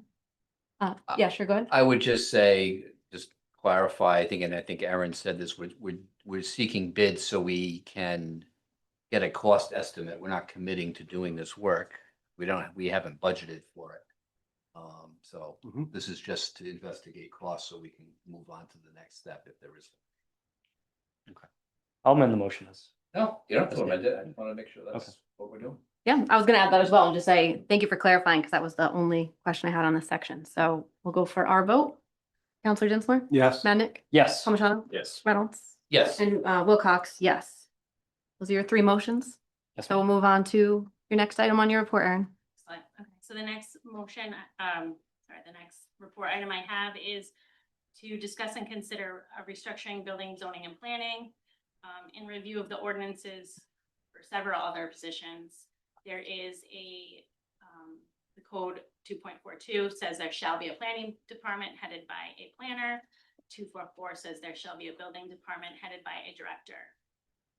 When Josh Jordan was appointed the zoning official, he was currently still serving and still serves as the plumbing mechanical inspector. And so that director was not defined. And our building official, we do have under contract with the town of Hopkinton. So he's not directly our employee. So he can't really be that director under the ordinance. So what I am requesting is that the office structure be changed and Josh Jordan be named Director of Building and Zoning, and his duties will serve as the department head of Building and Zoning. Planner will remain the same as the planner, and he will supervise payroll, time off requests, and budget for the Building and Zoning department. He will stagger his work schedule to allow for more office coverage. That is one office that, just based on their schedules alone and being out on inspections, unfortunately does close to the public. So it's going to provide a staggered schedule to allow for more office coverage. So I'm requesting that Josh be officially named director of that department and approve the structure as is. And knowing that we do have clerical and that those clerical services will still be provided to both departments because they are. However, the oversight for that would be under building and zoning. Sure, sure. No, Something to add? no, just assuming Councilor Maddock has these pre-written. I do have one question for. Send it to him for the record either. That's fine. Sure, go ahead, Dan. Sure. Do we need to formalize the assignment of the building planning and zoning clerk to the building and zoning director? Or is that going to be included with the restructure? I think you could just approve the restructure. Okay. Knowing that. Makes sense. My only concern and my only clarification that I would like to have in the motion is that clerical work will still be available to our town planner. And I think that's really important. During my first term, my first month, we moved that position from part-time to full-time. It was in the January 17th or 19th meeting. And the reason we did that was to free up the town planner's time so that grants could be written and it's in the minutes. And so I just would not want to lose that resource there. And I think it's really important that the town planner is still able to delegate as needed so that we can free up time, especially because we pulled the grant writer from the budget and that's something we're not getting. And that's something we want to see more of. So I would really prefer in your motion, if it can just be clear that clerical work will still be able to be assigned, because the way it looks, and I know I had conversations about it, and I know that it's not the case, but the way it looks on paper is that we're putting the town planner in a silo, and separating them out. So I just wanted to prevent that in our motion. Sure, go ahead. So in relooking at the chart, it does also show that building official Santilli's in a Mhm. silo. So that wasn't my intent, that those services wouldn't also be provided to him. So if we're gonna amend the motion, because of the structure, I guess I presented, it could have probably been a little clearer, that both, that general understanding would happen for both those that remain not in a structured chart. That would be appreciated. Yeah, I thought he was off to his side because he's like part-time for us and part-time for them. That's why I thought he was up there, but I noticed he was kind of on his own as well. To be clear, there's no motion yet, Right. Right. but I'm writing it. All right. So any other council discussion? All right. So are you ready? Yeah. All right, so we kind of got to do this out of order in the agenda because it doesn't make sense to name a zoning official yet without having the restructure. So the first motion is to rearrange the planning, building, and zoning structure as presented by the interim town administrator with assistance as needed to the town planner and building official from the building, planning, and zoning clerk. Second. Any further council discussion? Yes, Madam Chair. Sure. So as part of this effort, one of the things that we looked into was the amount of time that the full-time clerk in building, planning, and zoning spends on both building, zoning, and planning. And what we found from logging the times and feedback from both the planner, zoning inspector, building official, and the clerk is that about 80% of the time is spent in building and zoning, about 20% on planning. So if you break up the days, roughly 4 out of the 5 days would be spent specifically with building and zoning, and then the other 20% would, or the 5th day would be spent assisting the town planner. So that's typically how the work week is broken down. I just want to provide that information to the public and to the council. Thank you. Council Reynolds, do you have something you want to add? Okay. Sorry, I thought you were leaning forward for that reason. So any other further council discussion? I was anticipating a motion. We have our motion, we have our second. We'll go for a roll call vote. Councilor Dinsmore, Yes. Madnick, Yes. Palmigano. Yes. Reynolds. I'm leaning forward. Yes. Wilcox, yes. All right, our last item. Madam Chair, Oh, sure, go ahead. point of order, I'll be recusing myself on the next item. Oh, wait, you have more motions, don't you? We have one more item to attend to. if you That's don't- right. Oh, sorry. Yes, a motion to name zoning official Jordan as the building and zoning director. Second, any council discussion on it? All right, we'll go for our vote. Councilor Dinsmore, Yes. Madnick, Yes. Palmigano. Yes. Reynolds. Yes. And Wilcox, yes. That one. Now he's recusing, Right. leaving us for your last item, Aaron. Okay, so I'm sharing this on behalf of Kate Schimmel and the Recreation Commission, which we're very excited that there will be another fall event coming up for the Recreation Commission. They've had several great events, and so they'll be having a fall festival on Sunday, October 19th from 1 to 5 p.m. at Town Hall.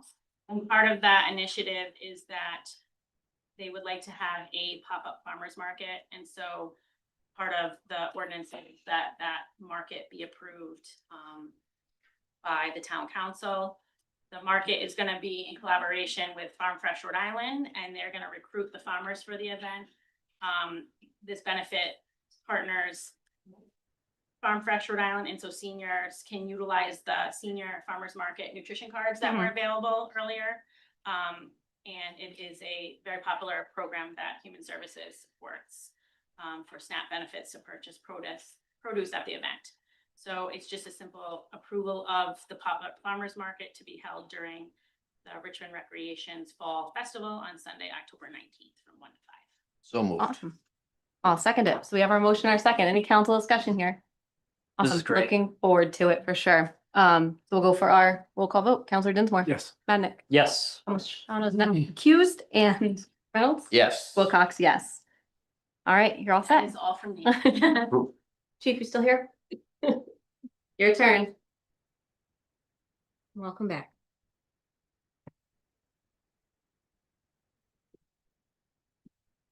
Good evening, everybody. Even Summer going well? Yes? Yes. Winding down, so sad. So I just wanted to touch base on something that folks may not be aware of. July 22nd, 2025, at 12:40 in the morning, two of our third shift officers got a call of burglary alarm with motion at Pinecrest Golf Course. So they respond there and started checking the exterior of the building. They got to the back of the building, the motion was fire. It started at the base of the wall, exterior wall, had already traveled up past the window. It was starting to touch the roof. As anybody who's ever suffered from a fire before knows, once it gets to the roof, you are looking at catastrophic damages, potential for neighboring properties to be impacted. They found a fire extinguisher nearby. It was Officer Steve Blessing and Officer Paul Marshall, and extinguished the flames after they asked for the fire department to be dispatched, obviously.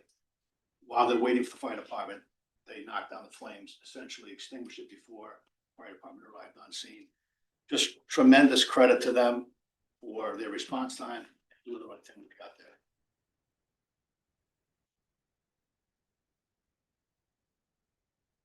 Second item of business is the annual renewal of the school resource officer contract, in which the school district reimburses the town of Richmond for services performed by our SRO. So I would ask that the council approve there are no substantive changes, it's just dates, and then chair of the school committee, president of the Richmond Town Council. I'd ask that you authorize that to be signed. So moved. Second. We have a motion or second. Any council discussion on this one? All right, we'll go for a vote. Counselor Dinsmore, Yes. Madnick, Yes. Palmstrong. Yes. Reynolds, Yes. and Wilcox, yes. Thank you.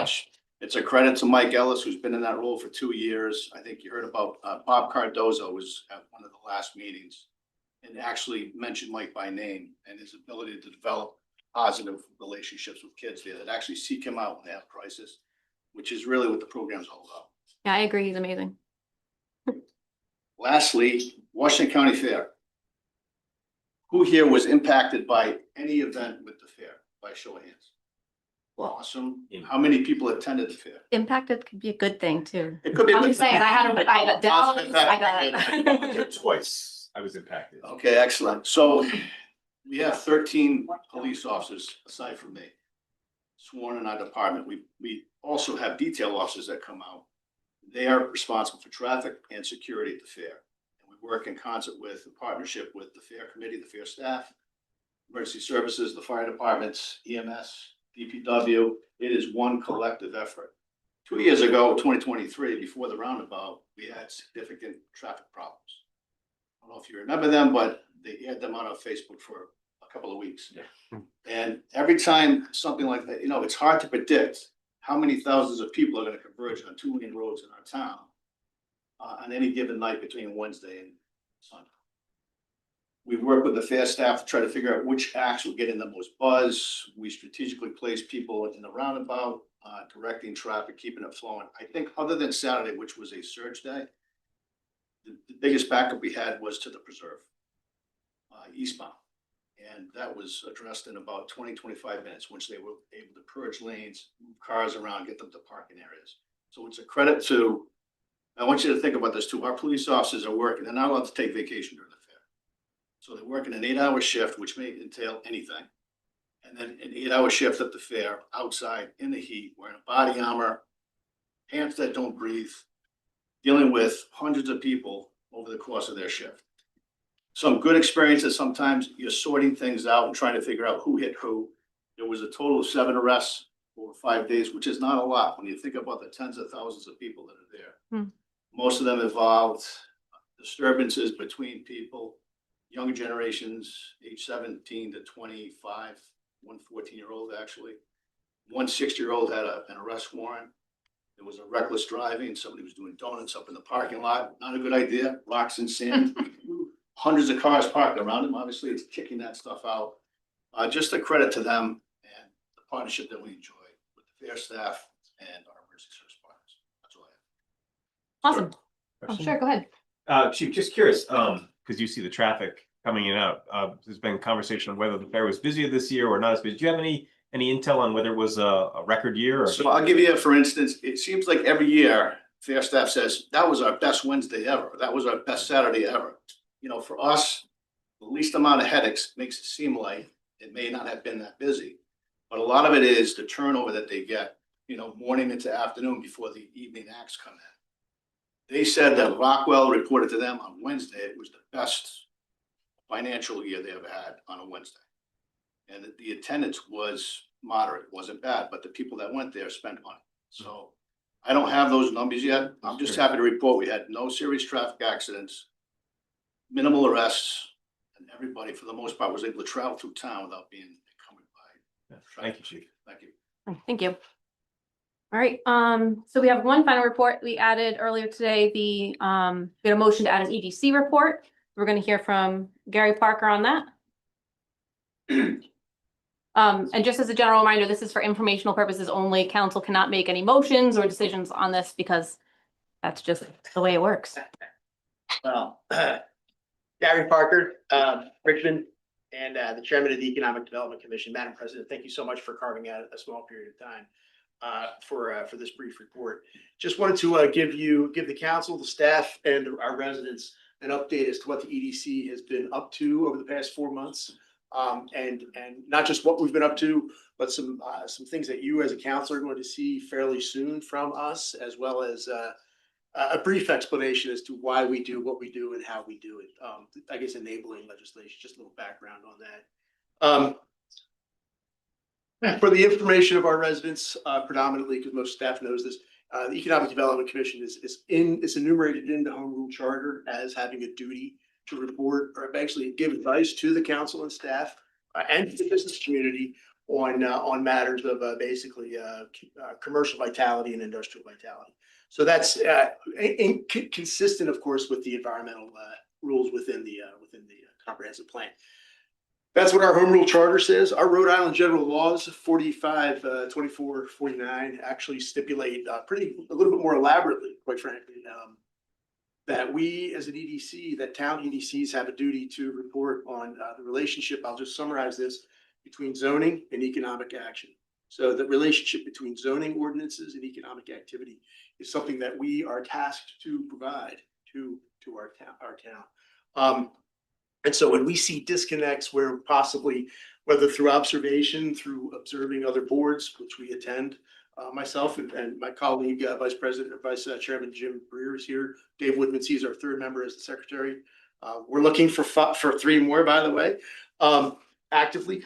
When we see disconnects between maybe perhaps zoning ordinances, state law perhaps, and economic activity, that's our duty to report that and to give you some analysis. So to compare what exists with what perhaps maybe we might recommend. So there is no SOP. There's no standard operating procedure for the EDC, quite frankly. All Jim and I and Dave have to rely on is roughly 350 years of economic and political theory, and just kind of kludge that together and try to find out what makes people tick, what gets people to actually create a business when they might not otherwise do so. So I kind of enumerated the first part, the zoning ordinances, and looking at those laws. That's one of our lines of effort. We have 3 major lines of effort with the EDC. One of them, of course, is, as I just sort of stated, about zoning and ordinances and economic activity. The other one is small business development. So we as a long time EDC effort, we've had business outreach. So but we've expanded it to the loan community and the small business development community. So there's a whole team of experts. University of Rhode Island we've spoken to the URI folk. We've spoken to U.S. Small Business Administration and some of their lenders who will show up here in the building and will provide small business advice and mentoring and loan guidance for anybody who wants to turn their hobby into a business, who wants to turn their hobby farm into a paying concern, who wants to actually create wealth the old-fashioned way by hard work, investment, some common sense, and a little bit of guidance from some experts. So those experts are looking to come. In fact, recent communication between myself and Small Business Administration, they're looking at October. So anybody who's watching this, anybody who knows anybody who may be interested in actually starting a small business, we've got the experts basically dialed up on tap, ready to come down in the next month or 2. we're grateful. We're so grateful for that community because they've really given us a lot of time. Our third, so we've got the first zoning, economic activity, small business development, and then our third line of effort is based on what we would call supporting your ancillary actions. One of those, Madam President, is the Ocean Community Chamber of Commerce. So back 14 July of this year, I signed a contract for $600. I told you I'll bottom line that myself if it doesn't pay off, but it'll pay off. But for $600, we got a municipal membership to the Ocean Community Chamber of Commerce. The suite of membership benefits are gigantic. Everything from physical equipment that we can use that any of our volunteer boards can use. When we advertise for our town administrator, for instance, we can use the Ocean Community Chamber of Commerce as a broad brand outreach for that. To post that.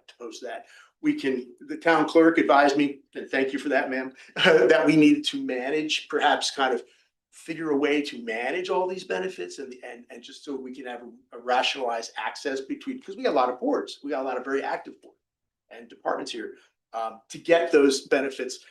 One of them in particular is advisory services for planning events. So when Human Services wishes to have a large event, or if EDC wants to have a large event, for no extra charge, the Ocean Community Chamber of Commerce will actually walk us through that game plan and to see if we can, make sure because they know where the go wrongs are generally. So at any rate, we actually just yesterday voted on 3-0 with the EDC, voted on a proposed draft. It's for lack of a better term, a directive or memorandum to via the clerk to the council, you directing us to administer the benefits. And so it's kind of a rationalized way, just so you know what we're doing and the staff and town clerk knows what we're doing, and what all the boards are doing. So those are essentially the 3 lines of effort. You might ask, what's the strategy? What's the objective? The objective is essentially economic development is the end state of a large process of growth and economic resilience and diversity of an economy. We've got roughly 310 businesses here, just going through our records of our records here at doing business. 300 and some odd businesses. We're trying to reach out to all of them. We've reached out to a lot. We've actually met with and spoken with and got feedback from a lot of our businesses. But basically to take those and see, can we augment that, through the Small Business Administration efforts or small business development? Can we augment the number of small businesses that are in the town? We have a recent vacancy over in Charo. We have an opening there. Is it possible for us to find somebody who might fill that? And consequently, that just leads me back to the last point. We are going to make some policy recommendations. We discussed them yesterday. They're not ready for prime time, but they are ready to talk about it a little bit on Title 1854 regarding development plan review. Whether or not development plan review is really required in every case, because oftentimes, I won't tell you our analysis yet, but we're just because we don't want to lead the witness. But that's one part, and also table of uses and use codes, use regulations, whether or not that in fact is doing, whether or not those proposals that may come from another board are as if they really accomplish what you and the town wish to accomplish, which is essentially a more, dare I say, liberalized economy, where we have and an environment where we can actually have people growing and basically, just growing at the community level. So that's pretty much it from your EDC. I appreciate the time, ma'am. I know you can't vote on anything, but subject to your questions, that concludes my brief. Awesome. Thank you so much for your time, for giving us an update, and also the energy that you and Jim and Dave are bringing to the new EDC, we're going to call it. The past 6 months or so, we've seen so much energy and so much effort, and it's much, much appreciated. Can't wait to have the opportunity to review it all at the appropriate time. Thank you, ma'am. Yes. Yeah. And I do have some recruitment cards for anybody. So quite honestly, well, we're doing everything we can. I'm going to rent an airplane and drop them from the sky. Chief, don't find me for The board is half full. Let's get 3 more. Well, Anybody else have any comments? I'll put them out. Anyway, thank you very much, ma'am. Thank you. Any other councilors have any other comments? Thank you, sir. All right. Oh, Sorry. well, Yeah, we, except for the possibly the business person, yes, we do, of the 3 slots we have open, and we are looking for people, yes, residents, thank you very much, Don. We're looking for residents, of course, who are hardworking, who, much like Vice President Reynolds had said about the municipal judge, but who have some people skills, you know, who actually can work through some issues with folks. We're looking for people who are willing to work hard, and yes, we would prefer them to be residents, but we do have one opening for a business person who does not have to be a resident by definition. But nonetheless, thank you. Thank you for that clarity. Thank you, ma'am. All right, we will go on to unfinished business. Number 1, discussion consideration of amendments to the Richmond Town Code of Ordinances, Chapter 2.40, Recreation Department, with authorization of the town clerk to advertise for public hearing. Does anybody have any comments or a motion on this item? All right, I will, oh, sure, go ahead. So when I was looking at this, the way this was done, the concern that I have with bringing some of the wellness director functions under the recreation department is our charter says the recreation department is headed by the recreation commission. And I'm concerned that we're putting items into, by putting items under the heading of the recreation department, that's confusing because is the recreation commission going to be overseeing all of these other things now, essentially, even though we have a director? So I just thought structurally, would it be better to have a separate department called community or wellness or whatever you want to call it?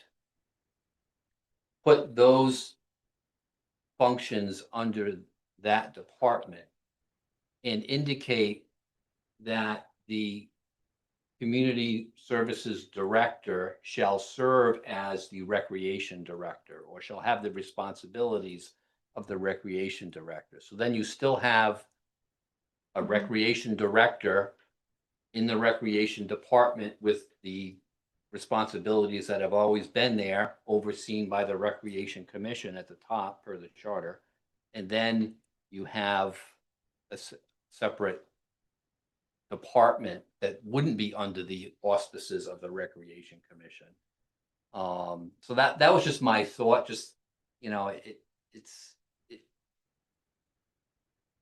in reality, it may not make a big difference, but I just thought structurally it would be odd to have all of these other functions technically fall under the supervision of a volunteer commission, which has enough on its plate dealing with recreation. So I just, if we didn't have that oddity in our charter where we've got a department that's overseen by a volunteer commission, this would be simple. But that's my only thought about it as far as maybe thinking about changing the way we have this structured. Can I ask a clarifying question? We did add in a section here under 0.030, number 1, establish and maintain oversight of recreational activities for all residents supervised by the Recreation Commission. Are you looking to make that more specific so it's more clear what goes where and which items specifically would you want to go in No. each category? What I'm saying is the charter says the recreation department is overseen by the Recreation Commission. So anything you put in this ordinance under the recreation department then falls under the umbrella of the commission. I don't think we want to do that. I think we can establish a separate department with, go ahead. Yeah, that's the thing. You'd have to establish the separate department, which you don't have right now. That's so. Right, but You'd we have to can do take that by, Oh, hold on. can't we just do that by ordinance? Well, I'll take a look, but you'd have to establish that separate. That was kind of the goal here was exactly what you're saying is incorporating it in to alleviate the need for establishing that second department.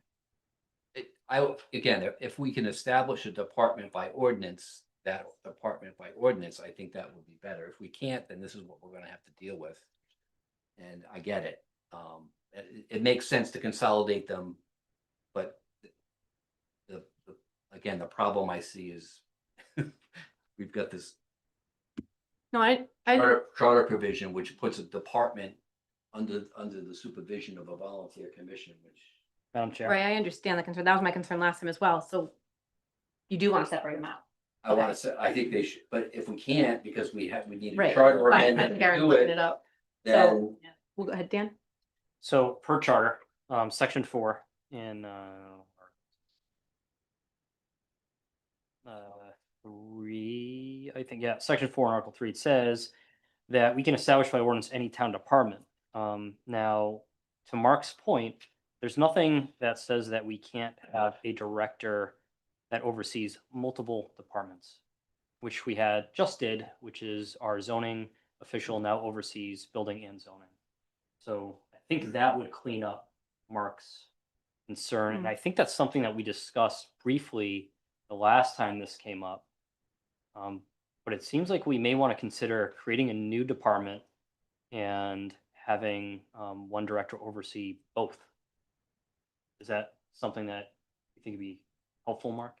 that's my thought, is that you would have, either you delegate those, you have within the wellness director's job descriptions, the wellness director shall serve as the recreation director.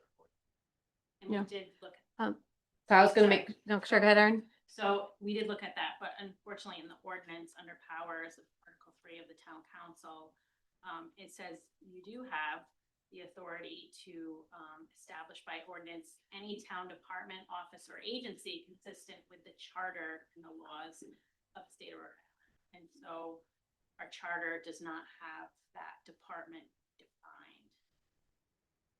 It has, to Councilor Magnet's point, it has a building and zoning department, it has, to that, but it does not have that separate, and the powers of the charter under the council. Let me look that back up. Oh, she's looking it up.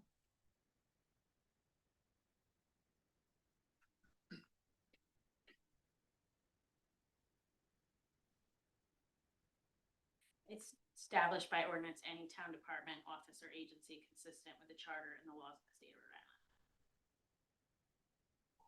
So Chris and I initially talked that it may be an inconsistency because the charter doesn't have that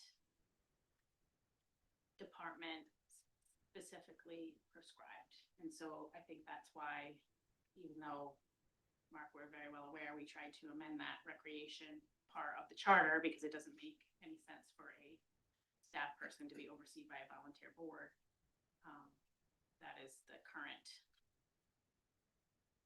document we're working with today. Gotcha. Okay. I missed the end part of it, to be honest. I didn't finish the sentence. Yeah, And the and is very important. right.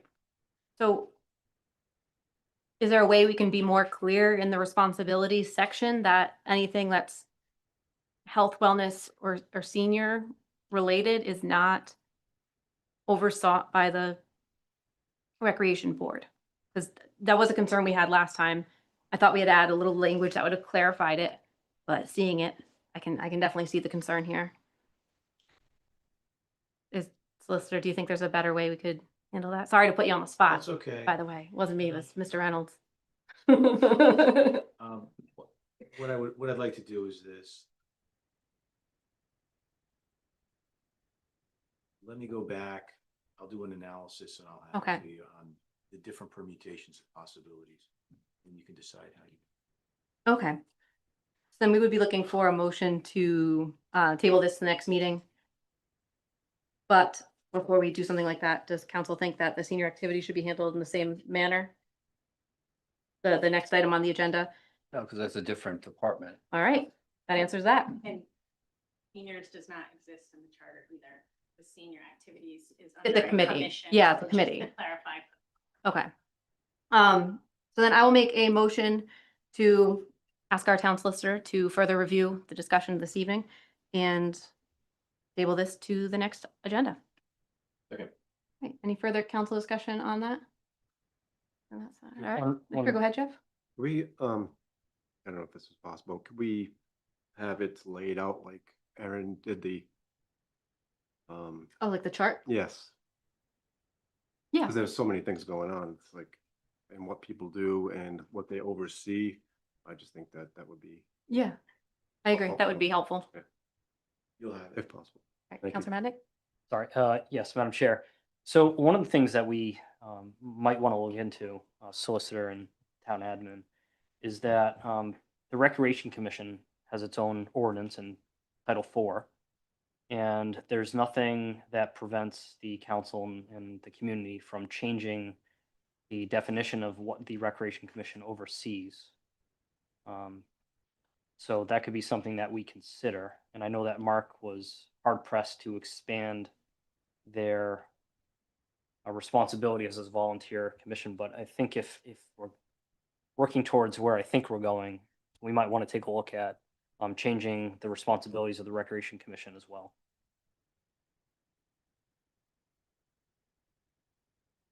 Okay. We do have our motion, our second. Anybody else have anything? All right, we'll go for our roll call vote. Councilor Dinsmore, Yes. Madnick, Yes. Montano, Yes. Reynolds, Yes. and Wilcox, yes. All right, on to discussion and consideration of amendments to the Richmond Town Code of Ordinances, Chapter 4.34, Senior Activities Committee, within authorization for the town clerk to advertise for public hearing. Any council discussion or motion on this one? We want to wait on that because included in that revision kind of has recreation director and or human services. So That's why I suggested it. Yeah. So I'll put a motion to table this to the next meeting as well. Second. All right, so we have a motion and a second. Any further council discussion? Councilor Dinsmore, Yes. Madnick, Yes. Montano, Yes. Reynolds, Yes. and Wilcox, yes. All right. On to new business. Request from Councilor Madnick to discuss and consider a copy of the Superior Court orders regarding the preserved tax appeals. Take it away and give us any action, if any. Sure, thank you. So I thought it was important to put this on the agenda so that if the public had any input on this, even though it's already been settled, but I felt that it was important that the council provide justification for the settlement agreement and the compromises that both parties took to come to a mutually beneficial agreement. Of course, this is going to affect every single property owner, renter, resident of town. So I felt that it was important for the council to explain why we did what we did within, the bounds of Open Meetings Act laws and keeping executive session discussions private. So I'm just going to summarize quickly the settlement, and if I make any mistakes, please feel free to correct me. So the first, I'm going to go through a bunch of bullets here. So the first thing is the town is going to receive a signed affidavit that provides a membership fee that's rolled into most sales in the preserve, which is going to allow for proper assessing of the properties. As you may be aware, sometimes when property is sold at the preserve, there's a membership fee to actually be a member in the preserve that's rolled into the property sales price. And the town didn't know what the difference was. So one of the things that we got out of this now is we get to know what the actual membership portion is and what the actual sell price of the property is.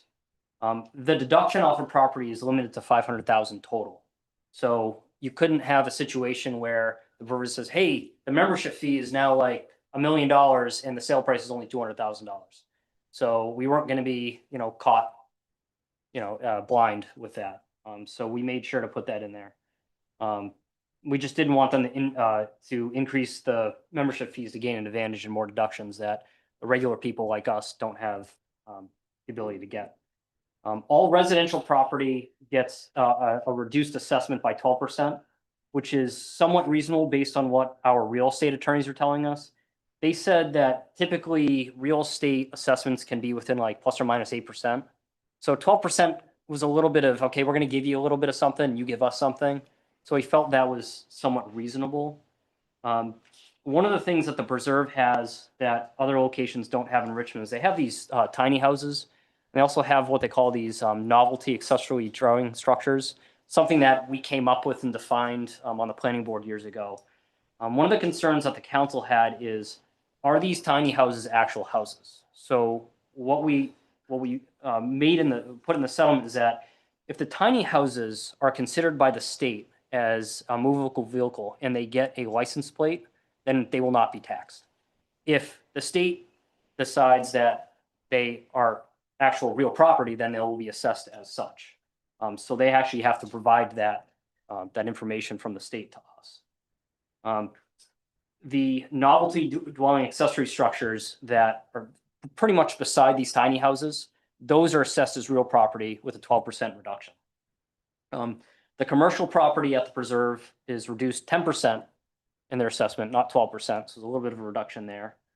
The preserve cannot come back to the town and argue that the property should be reduced more than what was already agreed upon. So no more appeals for at least 9 years. One of the things that it's really hard to estimate this, but if we had gone to court with them and we had lost, we would have likely had to owe them back taxes, millions of dollars, which would have been very difficult for us to pay. Additionally, if we went to court, this would have ended up going on for years, and we were considering between $50,000 and $80,000 per year in attorney fees, which we didn't think was fiscally responsible for our taxpayers. I think the number that we got from our tax assessor that we're actually losing in revenue every year is somewhere $120,000 to $140,000. So it's not a ton of revenue. It's something, but it stops all of this. We have an agreement with the preserve. They can move forward with their development, and the town can move forward knowing what the deal is. And there's going to be no more problems. So now we can have a better partnership, and we can work together, and start supporting each other again. I don't know if any other council members wanted to add to that. All right, seeing none and no hands up, we'll go to the next item. Thank you. Yeah. Another request from Councilor Madnick for discussion consideration of a request of a list of all department heads of the town assets that are no longer in use. Go ahead. All right, so this was an idea that came to me when I was campaigning last year, and someone said, hey, are there any like assets that the town has, whether it be office supplies, hardware, whatever we have, anything DPW, police, any town department that is worth any monetary value that's no longer in use, that we're maintaining or not maintaining, that's taking up space, that we can auction, sell, or scrap. And I figured, why not put it on the agenda, see what you guys thought about it, and if we all agree that it's something worthwhile, we can request that all the department heads go and try to come up with a list of things that we can purge from the town. I personally kind of do this in my own house. Every year I go through stuff I haven't touched and donate it, sell it, whatnot. And I mean, if the town gets some money out of it, the town gets some money, and hey, it's a one-time revenue stream, and we get rid of some property or assets that we don't no longer need anymore. Sorry, not real estate property, but like property is things that we own. Awesome. Yeah, thanks for that clarification, because I wasn't sure when I saw it on the agenda what that had meant, because our town administrator is supposed to maintain a list of all property and assets. So that list would be something, anything of a higher value would be able to be obtained. Any other councilor thoughts? Sure, go ahead. I think it's a good idea. Let's see what we got lying around. Yeah, I mean, I'd be interested to see what will come up on the list, to tell you the truth. But I mean, it's worth looking at a list anyway. Go ahead, Jim. Just a question to the interim administrator. You've worked in a lot of different municipalities over your time. Have you ever had an experience where this type of activity is done? Like, who runs it? How successful was it? Have you had any experience of seeing this in your time? Not in municipality, but the Charahoe School District does identify and offer up it's almost, they do it more as a community auction. There is a state program that does this with state assets of vehicles, and then municipalities have a first stab at some of those vehicles. But we're talking about vehicles, trucks, equipments that is way out of use for the state. So then it's passed on. Some choose to use it for parks and repairs, but initially looking at this, the town of Richmond is very resourceful in our assets. You know, we have shared office supplies. We have a great DPW that fixes everything to the last end. I did recently reach out to the chief to discuss what vehicles we may have to utilize for the building and zoning official and other towns when they go to inspections to cut down on mileage costs, and for when you go to meetings that you utilize that vehicle. The chief responded and they use theirs to the very end, and then they get rolled into detail cars because those don't take any more wear and tear. So as far as equipment, I don't know, but I think, you know, that would probably be the bigger assets. When I think 3 years ago, Snyder Electric was very generous when their location closed, and they donated all new desks, the conference room, the chairs, those kind of things. So the chairs were removed because they were dangerous and shouldn't be utilized anyway. So that was a really big purge during that time. So the desks were really heavy old units that really couldn't be repurposed.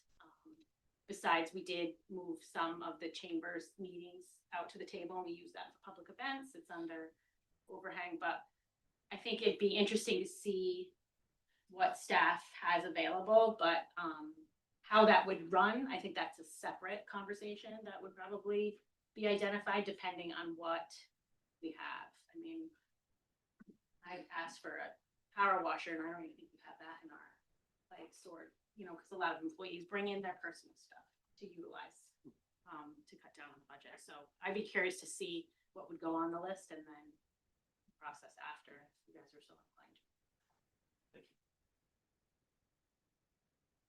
Any other council discussion? Yeah, I'll just say, I didn't think that far ahead, Jim. At this point, I figured let's get a list together and then one step at a time, determine if there is anything. And if there is, then discuss how we handle it. Okay. Pretty simple. At least I think it's simple. Might not be. All right, you got Okay, it. premium. Yeah, I'll make a motion to request a list from all department heads of all town assets that are no longer in use. And could be auctioned, directly sold, or scrapped, and provide that to the council when available. Second. All right, got our motion and a second. Any further council discussion? All right, we'll go for a vote. Counselor Dinsmore, Yes. Mendick, Yes. Palmigano, Yes. Reynolds, Yes. Wilcox, yes. All right, next, request from myself for discussion and consideration of developing a process and timeline for an annual review of the town administrator. This is something that I noticed was passed by the prior charter amendments, where the town council is tasked with doing an annual review of the administrator annually.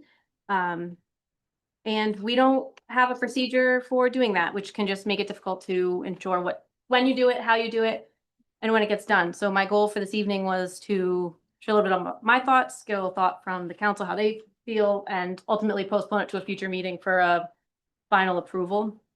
Because I think it's important that we do what we're supposed to do.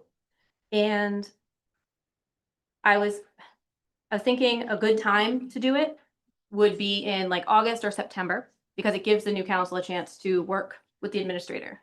I do not like January appointments to boards and commissions, because it just creates, like, you just got on the council in December and you're reappointing somebody. It can be interesting. And any new administrator, which we're getting soon, would have an annual review after about 90 days. That way we can discuss with them. The review meeting, I would imagine we would talk about achievement of goals and objectives that were set by the council and the administrator, their ability for budget management, financial oversight, personnel management, government relations, public communication and responsiveness, project management and delivery, leadership and ethics. And I do have a draft form that we could send out to council, and we would fill out that form, bring it all in, go up into exec and discuss it all together. But I wanted to get feedback from everybody before kind of presenting something more formal. So with that, I'll entertain thoughts. Sure, go ahead. So the form was not attached to the materials, was it? It was not, because it felt premature because I wanted to get other feedback. Yeah. Madam Chair? Yeah, sure. Yeah, I think this is timely considering we're about to go through a search for a new town administrator, and the committee, which I know Council Parmigiano is going to discuss in a moment, is putting together the rubric and the roles and responsibilities of the town administrator that we're looking for. So I think with what you're suggesting, plus the revision to roles and responsibilities for town admin, we'll put something together nice, and then we can actually do what you're requesting in a fair manner. Yeah. So I'm totally on board. Okay. Is there anything specific you'd like to see on it? Just thinking ahead.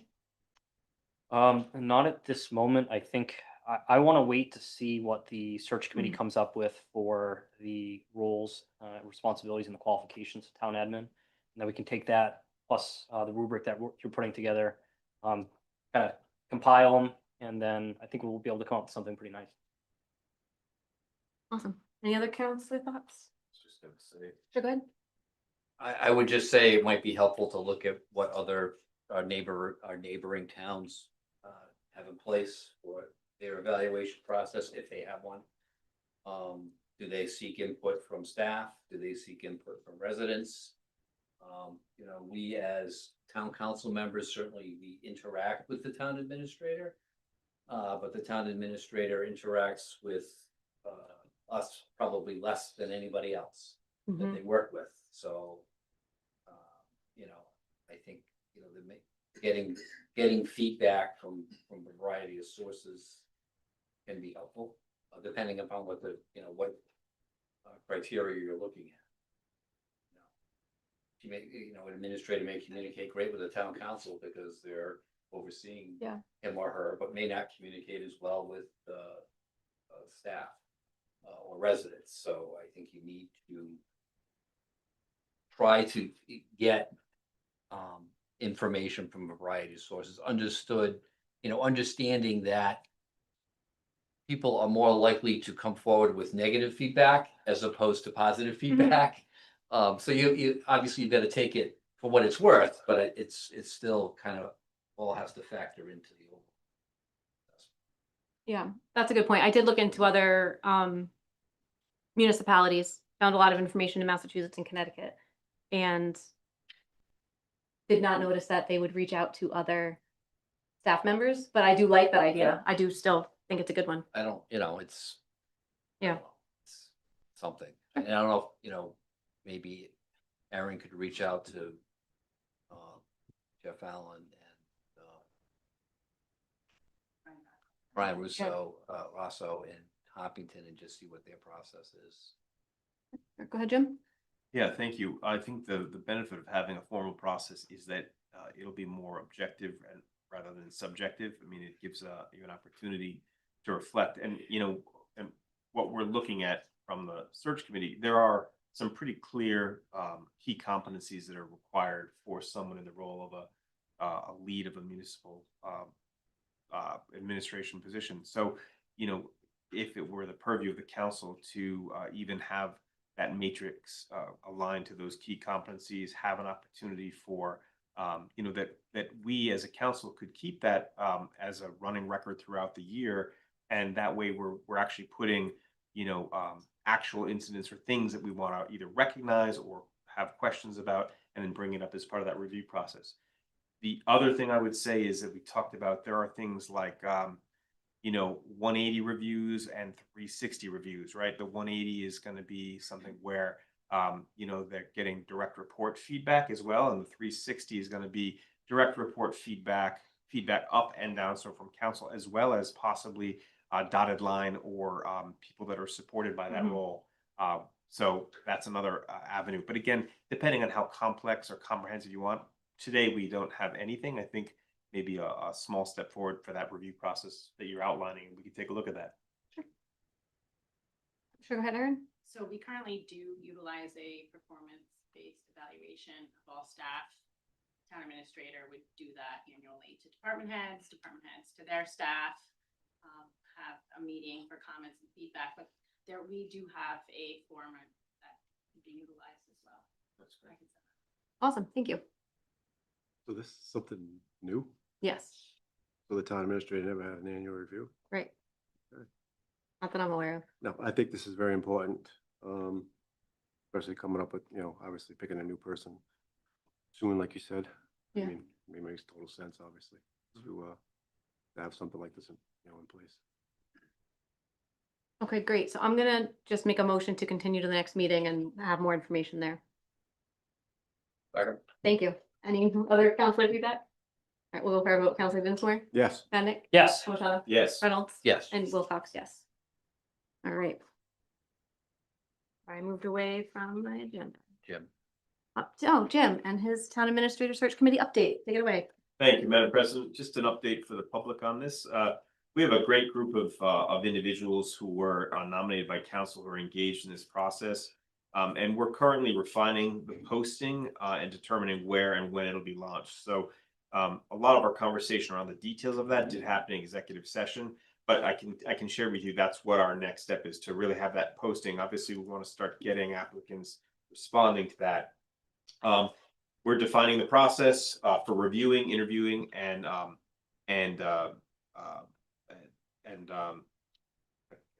reviewing, interviewing, and considering the applicants. We are refining the interview guide with the questions. And tomorrow is our next meeting. Most of the meeting, so for the public, most of the meeting will be in executive session. So not a lot to see from the public, but certainly it's a meeting, it's a published meeting, but we will be going into executive session. I just don't want to set anyone's expectation. They show up and then we have to go to an executive session. But you're certainly welcome to come if you so feel you wish to do so. The plan is to get a posting of the position by the end of August, with applications submitted in September and interviews to follow. I say interviews because there would be a first round, like the screening of the applications, and then the interview process, and probably a second interview for those final candidates. And then the tentative timeline, should applicant final candidates, we should have those to council probably by the second council meeting in October, which is the 21st. But that's subject to change, of course. There's depending on how many applications we get, how quickly the process goes, but we're trying to move it along rather quickly. So that's just an update that I have so far. If there are any questions on that process, happy to answer what I can. And Danielle, of course, is part of that group as well. So, and there are some certainly people in the audience, but I'll say, Danielle, if you have anything to add. No. Thank you. You did a great job. Anybody have any questions? All right. All right, so we'll move on to the next item. Thank you. Discussion consideration of amendments to the Richmond Town Code of Ordinances, Chapter 5.04, General Provisions, with authorization for the clerk to advertise for public hearing. Council have any thoughts on this, or should we go into our motion to advertise? All right, I'll make a motion to advertise for public hearing. Second. Any further discussion? No. All right, we'll go for a roll call vote. Counselor Dinsmore, Yes. Bendick, Yes. Palmigano, Yes. Reynolds, Yes. and Wilcox, yes. All right, on to discussion and consideration of the ordinances for Chapter 5.06, business registration, sorry, with authorization for the town clerk to advertise for public hearing. Madam Chair. Sure, go ahead. I have a question for our interim town admin, previous current town clerk.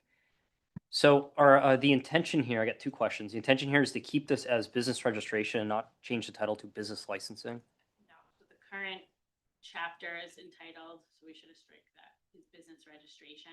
So that's why that chapter was identified, but it's going to be moved to business license.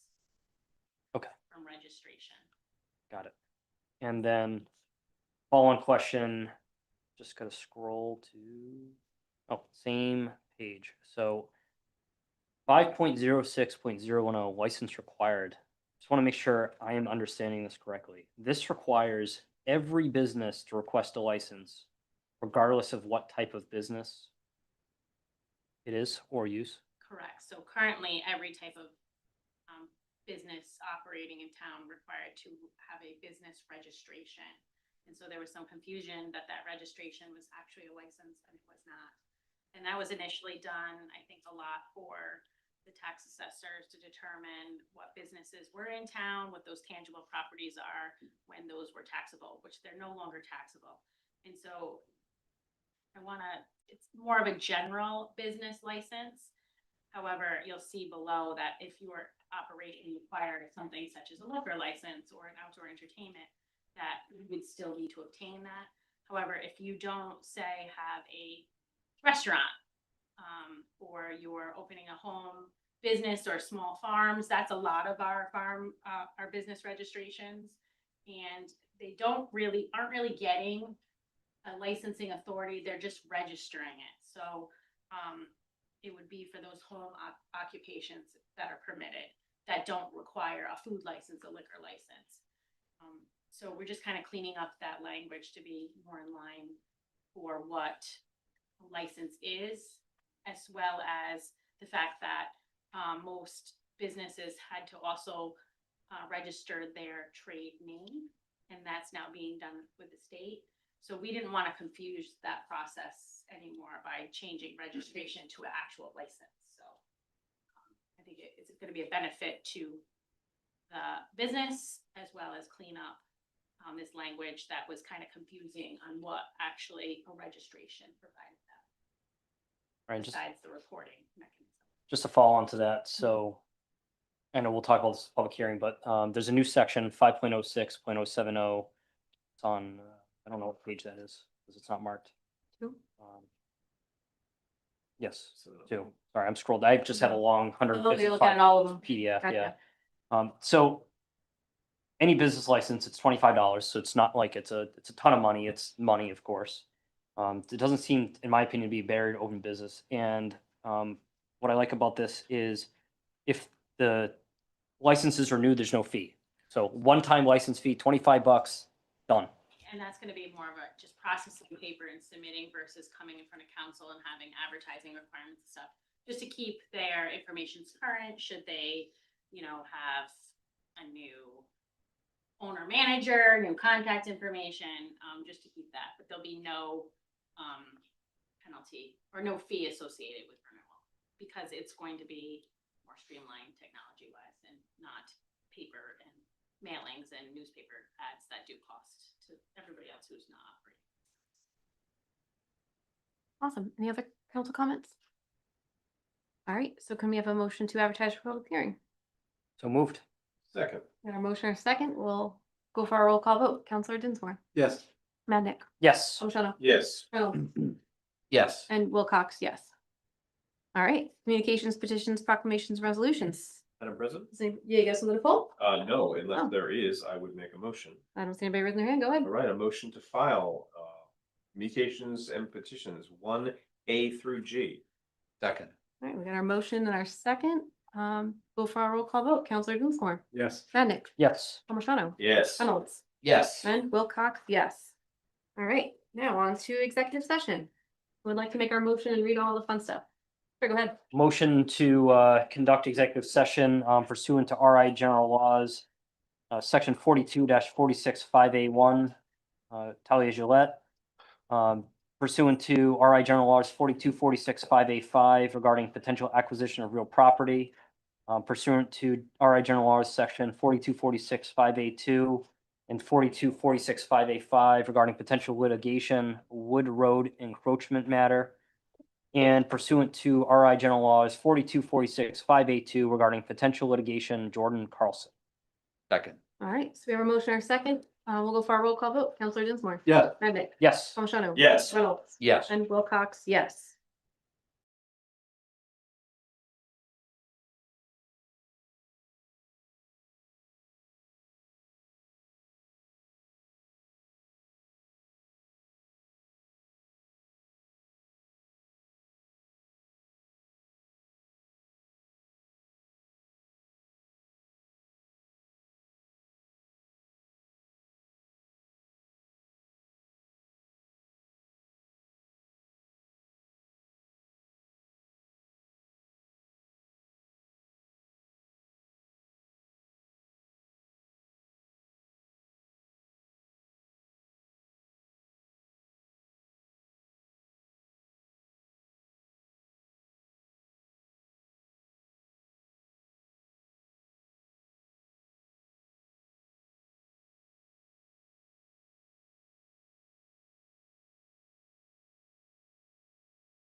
Thank you.